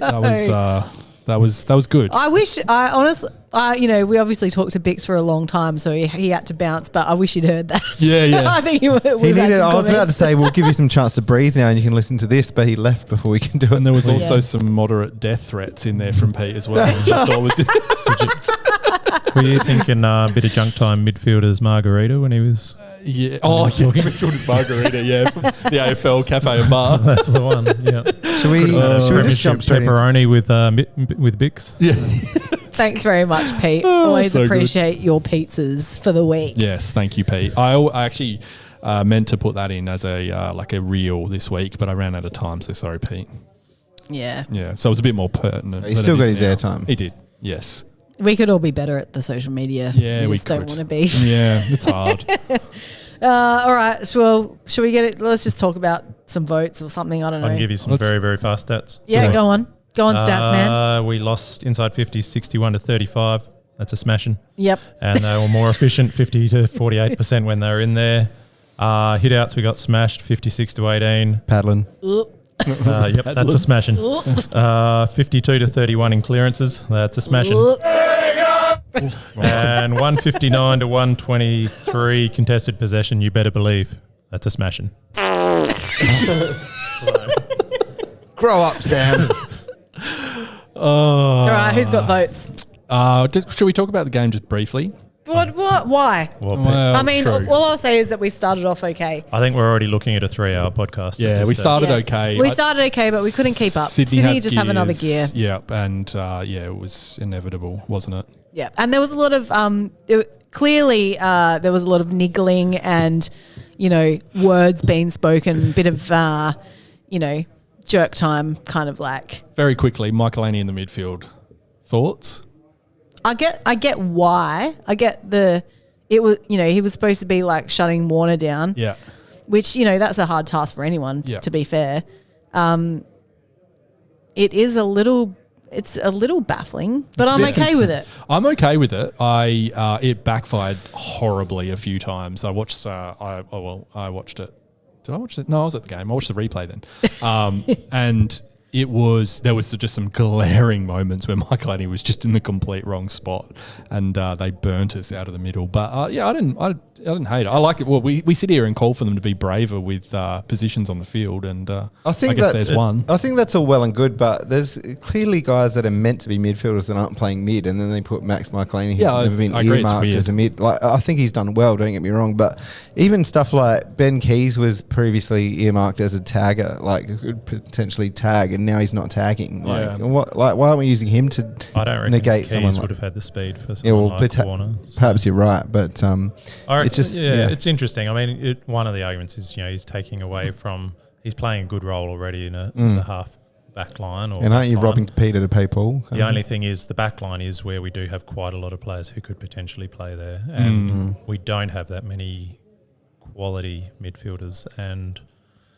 I think mathematical possibility is even being too optimistic for our season this year. So I don't actually mind that much seeing something that left field. But he's one of the It's few almo- players in our defence that I don't mind the ball in his hands, though. Yeah. Well, to me that it reeks of just stemming the bleeding. You know what I mean? Like it's just like we know that we're about to get, capitulated by these guys. So the defence doesn't even really matter at this point. We're just trying to stem the bleeding in the midfield. And I think it's a bit of a follow the leader thing. The tag is apparently, the big thing again. So we've got to find someone who can do that role on players like Jordan for Sydney. So we've got Michael Annie for us. So maybe he'll go on to a Tom Green or something this week. But yeah, The thing with Max is he does have a bit of speed burst, which someone like Schonberg, who Vardy's talking about, doesn't really have. Especially off the back of an Achilles. Are we calling Schomburg and Berry that they're just not? They're not. They aren't. They're not. I don't want to call Schonberg yet. Yeah, I was going to say I think it's too soon. I'm still too soon for him, but Berry, I think we can. I just don't see. I don't see Berry. I'm happy to be wrong, and I hope I am wrong, but I don't see Berry being the answer. He's got moments, but that's it. Yeah. And that's what I do worry about Hazard a little bit. Like I said, it's a little bit too early to call because he obviously has just had a long period of time off with the injury. And I really like to think that, with a full preseason next year, next year might be it. But next year would be the last chance for Hazard. Yeah, I agree. Yep, I agree. You're not talking into your microphone, Dan. No one You're knows the what you're saying. musician. I know. I'm trying to do two things at once. Before we get into votes, I just wanted to chuck this in.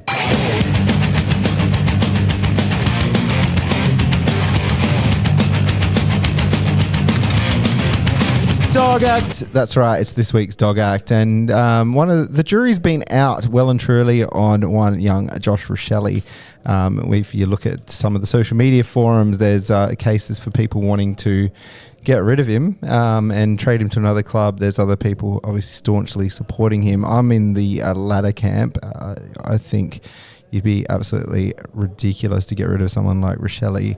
And there's a couple of people who just want to show vision of him not backing into packs or dropping a mark, or late in the game against Sydney, he didn't lay a tackle and looked like he didn't put in the effort. And that's all terrible. Like, it's not great in isolation, but I, for one, think he's actually progressed pretty well in most of the games this year and got a lot more of the ball, etc.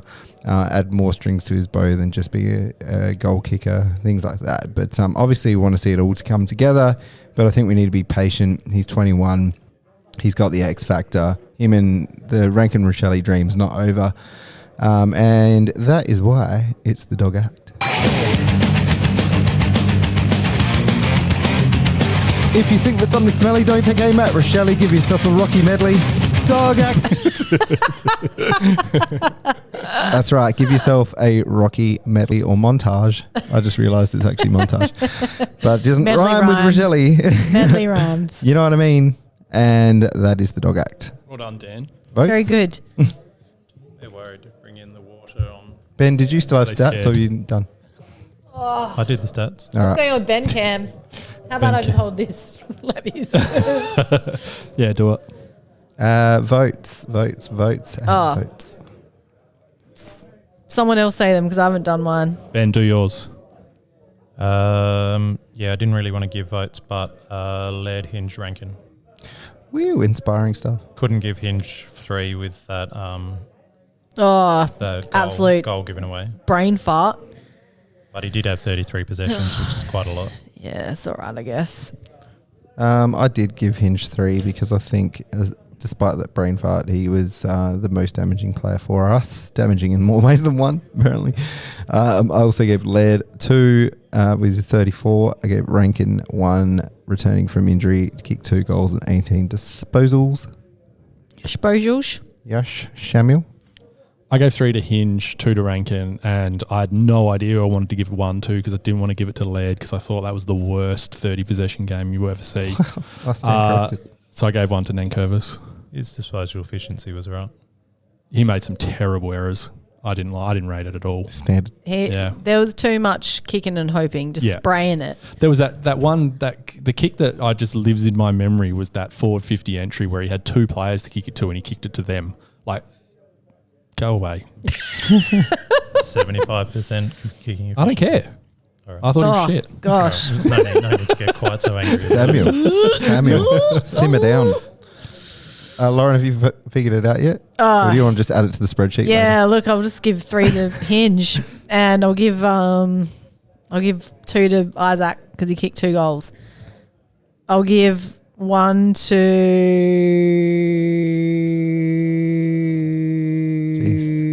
Lung capacity much? Jordan Dawson. All right. Hi, I'm Tyson Edwards. You're such a quiet achiever. I'm just trying to keep things running here. That was the shittest, like, giving votes to that game was just so bad. it's the It was worst. just awful. Yeah, like, as someone wrote in their Hinge was shocking. Completely agree with you. Like, but who else? Who do you give Yeah, votes like, to? tell us who. You can vote. There was no one jumping off that sheet. We'll add No, your- not at all. No. So, guys on the chat, sometimes giving votes is a hard job, and we would we like actually to dislike it most of the time. not do it Yeah. until we're a winning team, and then it's easy. But I agree with most of the comments. Most players were terrible. Rankin probably one of the outliers. Maybe we should have just given him all the vote. Just kidding. Are we doing the quiet achiever now? Yes. Lachlan Scholl. Yes. I also had Lachlan Scholl. Just quietly, body of work. He's quietly going about putting together a good... He must have got another pair of What do you lucky want? Ben's undies. writing his resignation letter over there. He's not paying attention. Ben, who did you have for the quiet achiever? He's got quiet spelt wrong over here too. He's got quiet achievers. Yeah, well, I feel like Ben's like it's like a dummy, like a stuffed dummy version of Ben tonight. It's like, I don't know if I'm actually here tonight, but I'm here. I've done a good job making it here.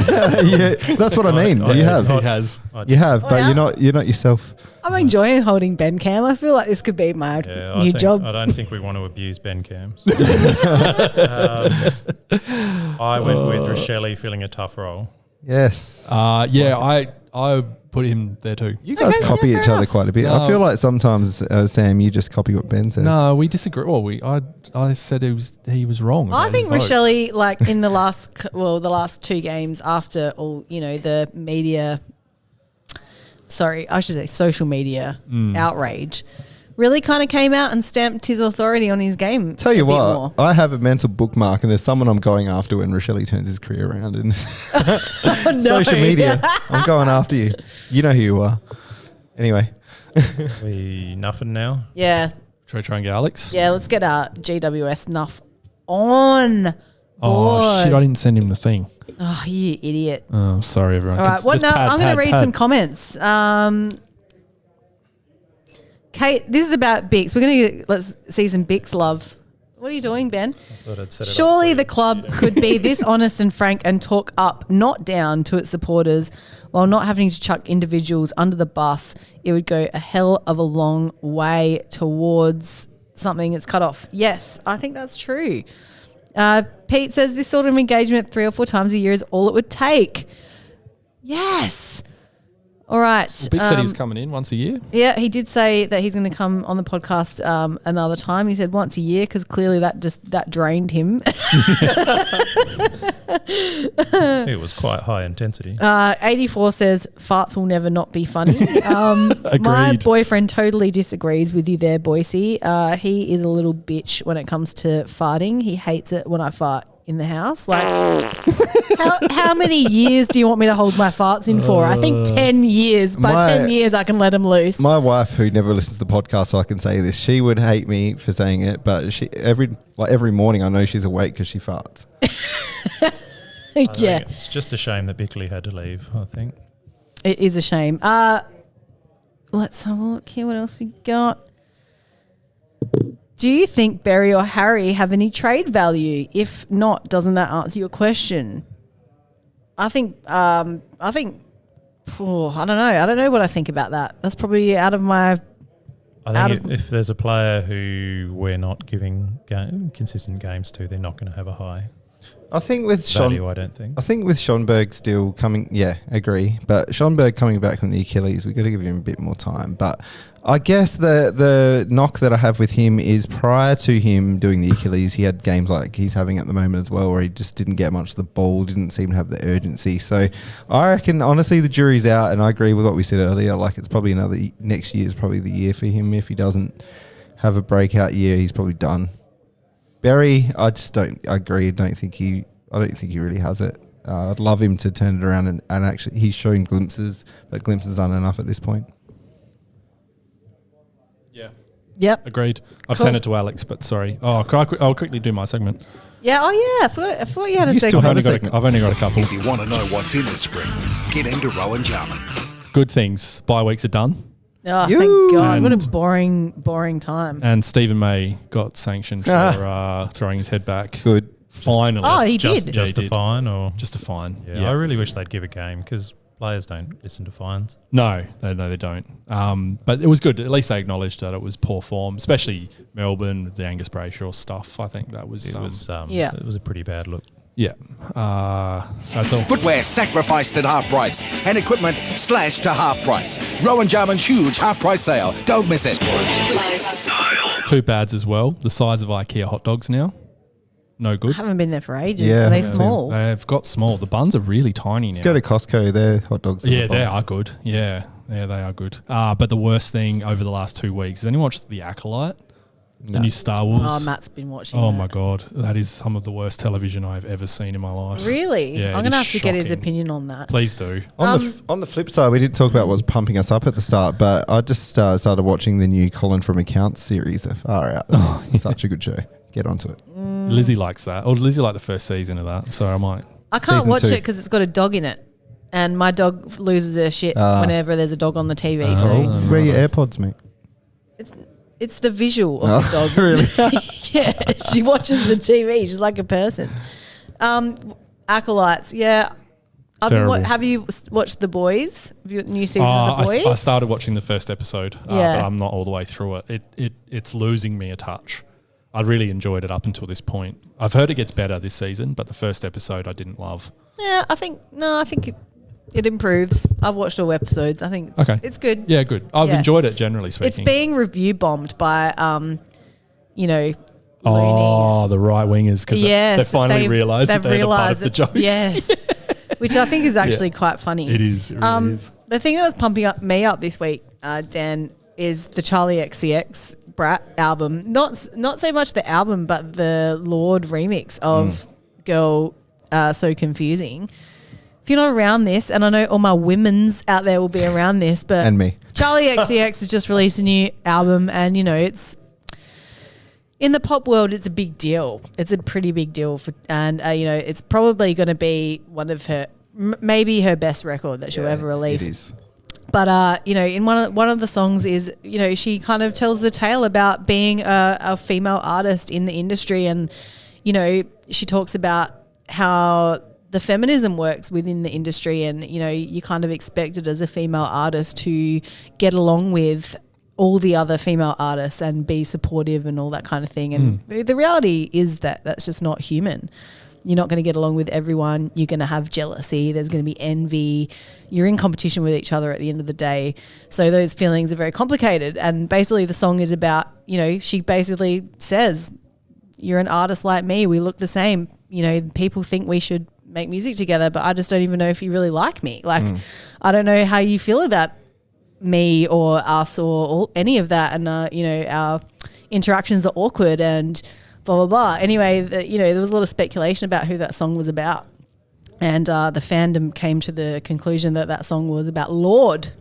And this is the genius of music marketing in this day and age, is that, Charlie XCX wrote that song, obviously, would have informed Lorde that she was potentially the subject of said song, released the song, and also had a remix by Lorde in the can for release 2 weeks later. And I tell you what, Lorde's contribution to this remix and her lyrics, her verses that she's written for this song, she just basically lays it all out there. I have been mentally struggling. I put on heaps of weight. I was struggling with my self-image. I was looking at you in all your photos. You're loving life. I just didn't want to be in that. You know, I'm projecting. I get why you feel that way. I've got to remember that you're also just a person. And I'd ride for you, Charlie. Oh, my God. If you're a woman, you know exactly what I'm talking about. And this is a big moment in music. It's a big moment in pop music. It basically kind of encapsulates all the things that women feel about relationships with other women everywhere. I know if you know what I'm talking about, you're on board with this. Yeah. But basically I'm raving about that, so listen to the song. It's really good. It's good. Sensible Crows watching House of Dragons. Oh, yeah. Oh, do you know, I watched the first episode of that and I didn't know what was happening because I forgot everything that happened in the first season. I've got to watch a recap. Yes. I forgot who everyone was, whose kids were whose. Yeah. Yeah. I'll watch Alt Shift X on YouTube. Well, I just read a recap after. Okay. He goes super deep and I'm going to enjoy the next episode because he just explained everything and all the houses and what was exactly happening and all who's alive and the dragons and shit. Yeah, okay. Like full on nerd style, Proper. but like it was kind of helpful for the next episode, I think. So, yeah. Great. Have we got Alex on the line yet? I don't think so. Oh, he's here. No, he's here. Yeah. He wasn't for a while, then I flicked over and there he is. So he's just been listening. I was just enjoying you guys talking about House of the Dragon. Oh, I was like, did you hear my Charlie XCX lecture? No, I missed the XCX. Welcome back, mate. Thanks for coming on at last minute. Now, you've actually taken a leaf out of our book and started your own bloody podcast. Yeah, I completely stole that idea from you. And, I went, geez, I enjoyed being on that football podcast about just their club. You're a 30-something white male, so you're sort of like prime podcast age, aren't you, in demographic? Look, it was just a matter of time for me, let's face it. I know, I've started my own podcast and it's called They Might Become Giants for anyone listening who wants to give it a crack. It's basically me convincing my NRL loving mate from Western Sydney to give AFL a go. And so I take him to games, and then on the away weeks we find a different pub in Western Sydney to go and try and put the AFL on and invite people along and have a little watch party. So it's been good. Well, Alex, since we last caught up, a lot of Crows supporters have jumped on the Giants as their second team, thanks to you guys playing Port in the finals last year, and that was a great campaign of turn up with your high vis on, etc., etc. And I've not let that go, so I might actually start listening to your podcast to get some knowledge straight from the Giants' mouth. You don't even listen to our podcast. That's right. Well, give it a listen. Give it a listen, because we do what we do is previous in the week leading up to playing a team, we do like I do a history segment and teach Brandon, my friend, all about the club that we're playing. So this week we've just had Nick English, who's a friend of ours, who's a big fan of your podcast. Bisque. And yes, Bisque, to defend the Adelaide Crows against my historical inaccuracies. Now, can I just ask a quick question? Do we call you Dr. Worm? Good morning. How are you? I've heard he's not a real doctor. Not a real doctor. He's not a real That's going to go over a few heads, I reckon. It went over mine. It went over Sam's. Yeah, I've got no idea what you're talking about. The podcast is They Might Become Giants, and the most famous They Might Be Giants song is Dr. Worm, so perhaps Alex is Dr. Worm. I knew the song you were talking about. Yes. Good Lord. Anyway, moving on. All right. Alex, we totally forgot we were playing GWS this week because we've given up as Crows fans. Have you given up? It really does. It really does feel that way. I mean, even talking to Nick /Bisque today, he does seem a little resigned to it being a tough. It's interesting because going into this year, I think, I mean, you guys definitely know this, but I was thinking, hey, the Crows are, finals lock, one of the more exciting teams in the league. So to see you guys kind of, splutter and falter to start this year has been kind of strange, to be honest. But it's interesting, isn't it? It's the expectation that kills you. That's it. Well, yes, I was only 7 games off with my predicted number of wins to the bye. Well, we've had a similar issue. You know, we started really well, and then we've completely dropped off and turned into sort of a middle of the pack team. So, I mean, I think the middle of the pack is most of the league, and then Sydney's just at the top. Well, it's really good that you get to come up against the team that you have the wood over the last few years, coming off their bye this week. So that should be an interesting game to say the least. We love the Adelaide Oval for some reason. We do. The Adelaide Oval and GMHBA Stadium, we play extremely well. And you're welcome for Port last year. I felt like that was, that was a beautiful, beautiful time in all of our lives. It was. And as I learnt doing their history on the podcast, they're a bunch of conniving little weasels. That we can all agree on. Now, the last couple of times, or the last 4 games we've lost against the Orange team. So 2021 and 2022, you belted us at home. So as you said, you love the Adelaide Oval. Last year, we tightened up a little bit. You beat us by 16 and 15 respectively. So we seem to have been getting a bit closer. Still not convinced we can beat you this week, but where do you see things lie? I think it's an interesting point for us in the season. We struggled against the Swans like most teams do, but I'm sort of seeing improvement week in, week out as we get players back. So we'll get Cornelio back this week. Jones becomes available. Perryman becomes available. Cumming becomes available. So we're sort of just getting good players back. And what bringing Cogs into the team means is you get a bit more defensive accountability in the midfield, and it allows Josh Kelly and Callaghan to be more effective on the wings. So our inside 50s and our run becomes more damaging. So having Ash back in the team as well means that there's less pressure on Whitfield. I'm kind of... it's hard. Like I still think playing you guys away is always a tough game. But I'm hoping that our sort of young class will sort of just get us over the line and keep us in the 8. Yeah, I think you're saying you've dropped off a little bit from your form at the start of the year. I think the start of the year and end of last year, the biggest thing that really showed was that connection and flow with the that wave of really fast handballs and just run at all costs forwards, and that seemed to be what was unbeatable. That seems to have lost a bit of that connection recently. Does it feel like that's been a bit of an injury thing or a form thing that haven't had quite that really effective transition into your forward line? Yeah, if our players could stop bursting testicles, I'd be a lot happier. Sam Taylor. Slow down your transition. That'll slow down a few things. Yeah. But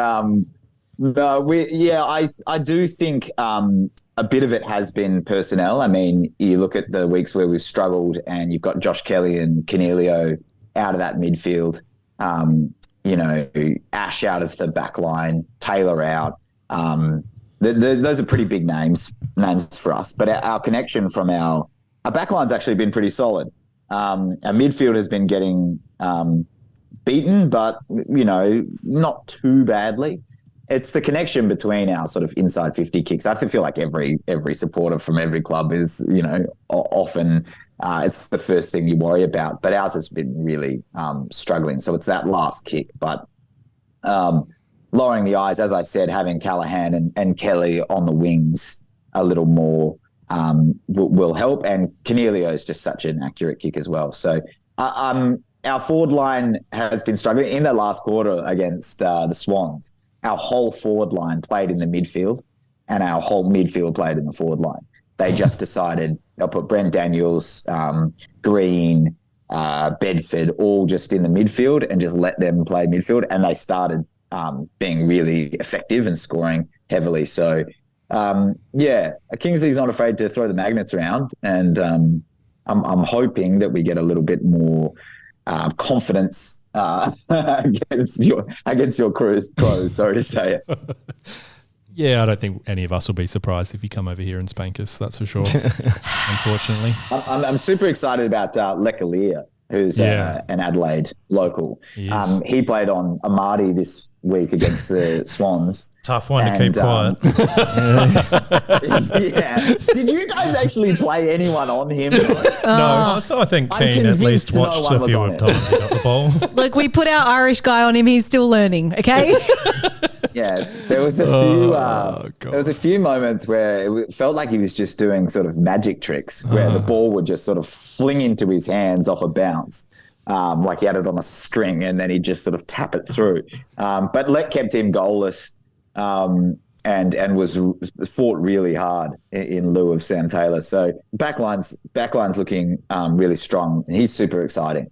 Alex, if there's one thing we are very bloody good at, it's making average players look good. And you know what that is? That he was our Dennis Armfield of the year was Joel Amati. We need to rename the award, I think. He really is. We got to get some commentary of the 9th goal kicked by him and have that as the new Dennis Armfield stinger. But while we just on that, Alex, while we've got that in mind, we're just going to do this. Give the kick to Dennis. So we're right behind him, and the Carlton fans are right behind him. Once, twice, 3 times. Oh, look at that. Yes! He's the master blaster. It is the Joel Amati. So who's the Joel Amati for GWS this week? You know what rhymes with Amati? Riccardi. No. Grzyewski. Oh, that was very good. I think mine rhymes a little bit better. It would be too simple to say Riccardi. He's due though. Yeah. Oh, mate, he's always due. It was funny on our That's podcast. the We, I sort of tried to, the week before you guys played the Swans, I tried to describe to Brandon what kind of a player Amati was. He came up. And I said, he's very similar to Riccardi. He's like a second string kind of forward. He's never really going to do heaps of damage, but, you hate it when he kicks goals on you. And then he kicked 9 against you guys. I went, maybe he's a bit better than Riccardi. Don't say it too soon. Too and looked kind of dangerous. I can see the sort of second gamer coming out and doing some damage. You know who I'd like to be good again, and that's Toby Green. Yeah, he's dropped off a little bit, hasn't he? A little bit. Well, I mean, as much as I'm paying attention, it's a little bit. What's going on there? What do you think is happening? He's still captain. What's the go? Never have kids. Right. Legit though, legit. Picture him. We've seen a significant drop off from Sam. In the last Absolutely. I don't think he knows. I don't think the club knows. It's just, I think it's a form slump. I think he's frustrated by it. Everyone's frustrated by it. Goals even on the weekend that you just you put in the book. He's just not kicking them. It's kind of bizarre. Yeah. He's never been the fastest or most athletic player.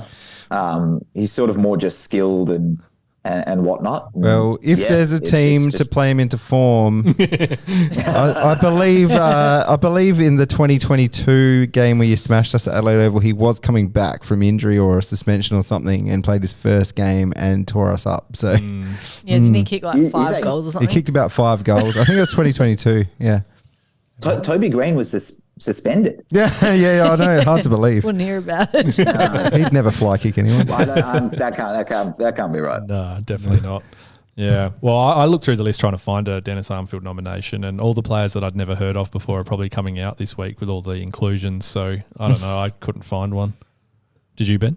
Didn't look? No. Oh, well, I just put in McMullen because he's been subbed through the buys when I needed him. Right. It's a bit of fantasy chat. I'm going Riccardi. Yeah, we'll go great game busters. If you get towed up by Harvey Thomas, the Milky Bar kid, he'll get.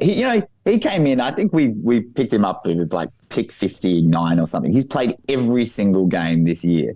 He looks 14, and he's just doing the business. It's amazing. Now, serious question, Alex. Cooper Hamilton, is he actually a player on your team, or is he just social media? Love the guy, Cooper. Really nice guy.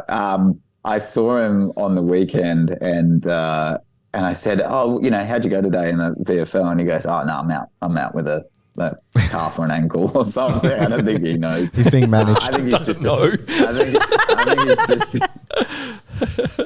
I think he's just had a frustrating run. It'd be nice to have him back in the team. We need a shocker blonde hair. Yeah.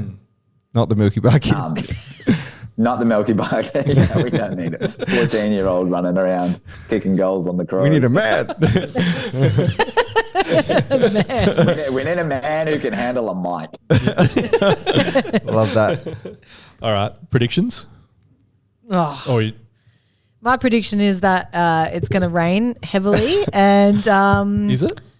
Well, it's going to be raining all day. Yeah, okay. So my prediction is I don't go to the game and I go to bed early. That's my prediction. Oh, wow, it's raining all week. Here's a question for you guys. As far as our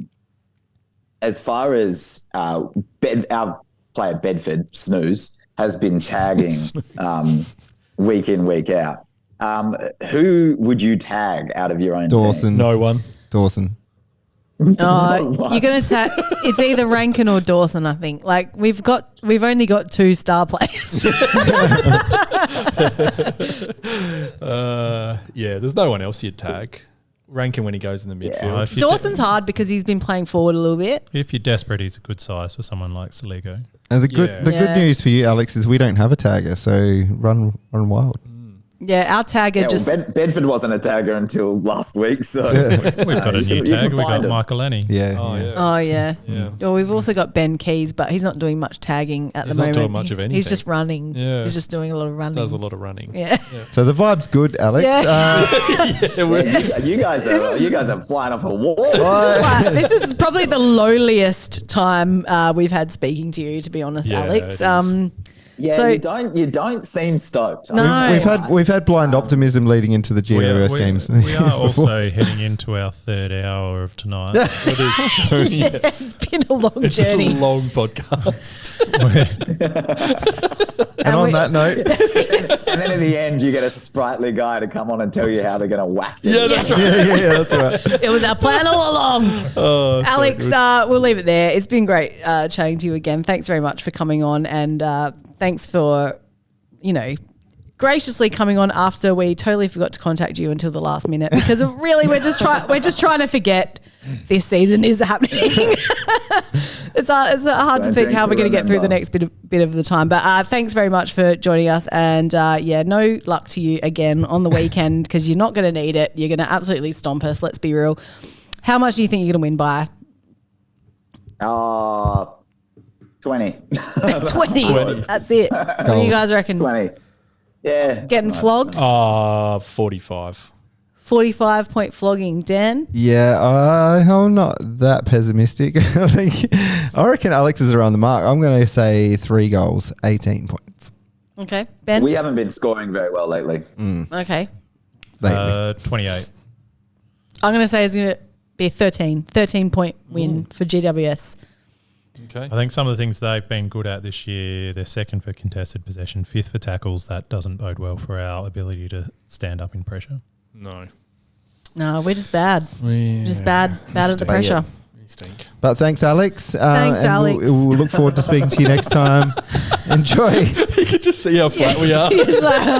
Well, I've just realised I'm going to enjoy being probably the only one at the game this weekend. Yeah, maybe. Yeah, I'm not going either. Oh, God. Well, come and visit soon, Alex. Come to the next Adelaide GWS game. We'd love to have you. Can't wait. Can't wait to come to a house party. You're going if you can get a flight, we've got some spare tickets available for this weekend's game.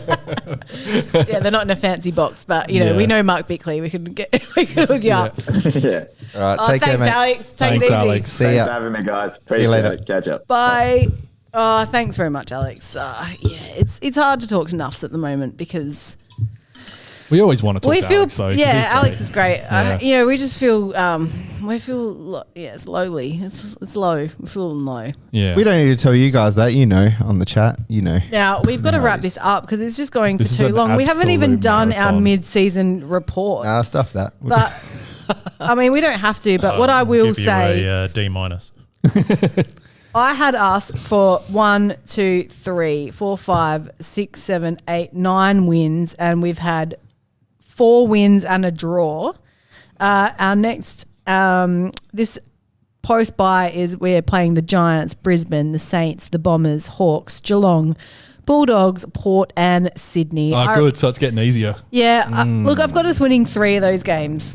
If we're And lucky. that is if we're lucky. And I Yeah. feel like we're going to get one on the Saints. I reckon we might finally beat the Bombers because we're playing at home. Are we? I think. No, we're not. We're not. Never mind, that's a loss. And I feel like we're going to beat Port. That's it. I think everything else we can just write off as a loss. I don't think we're going to beat the Hawks. I don't think we're going to beat Geelong. Hawks is at home. I don't think that matters. I think the Hawks are better than us at the moment. Certainly are looking better than us. Yeah, I feel like they're a young enough team that their form may slip at some stage this year. Oh, yeah, but if we're banking on that, that's terrible.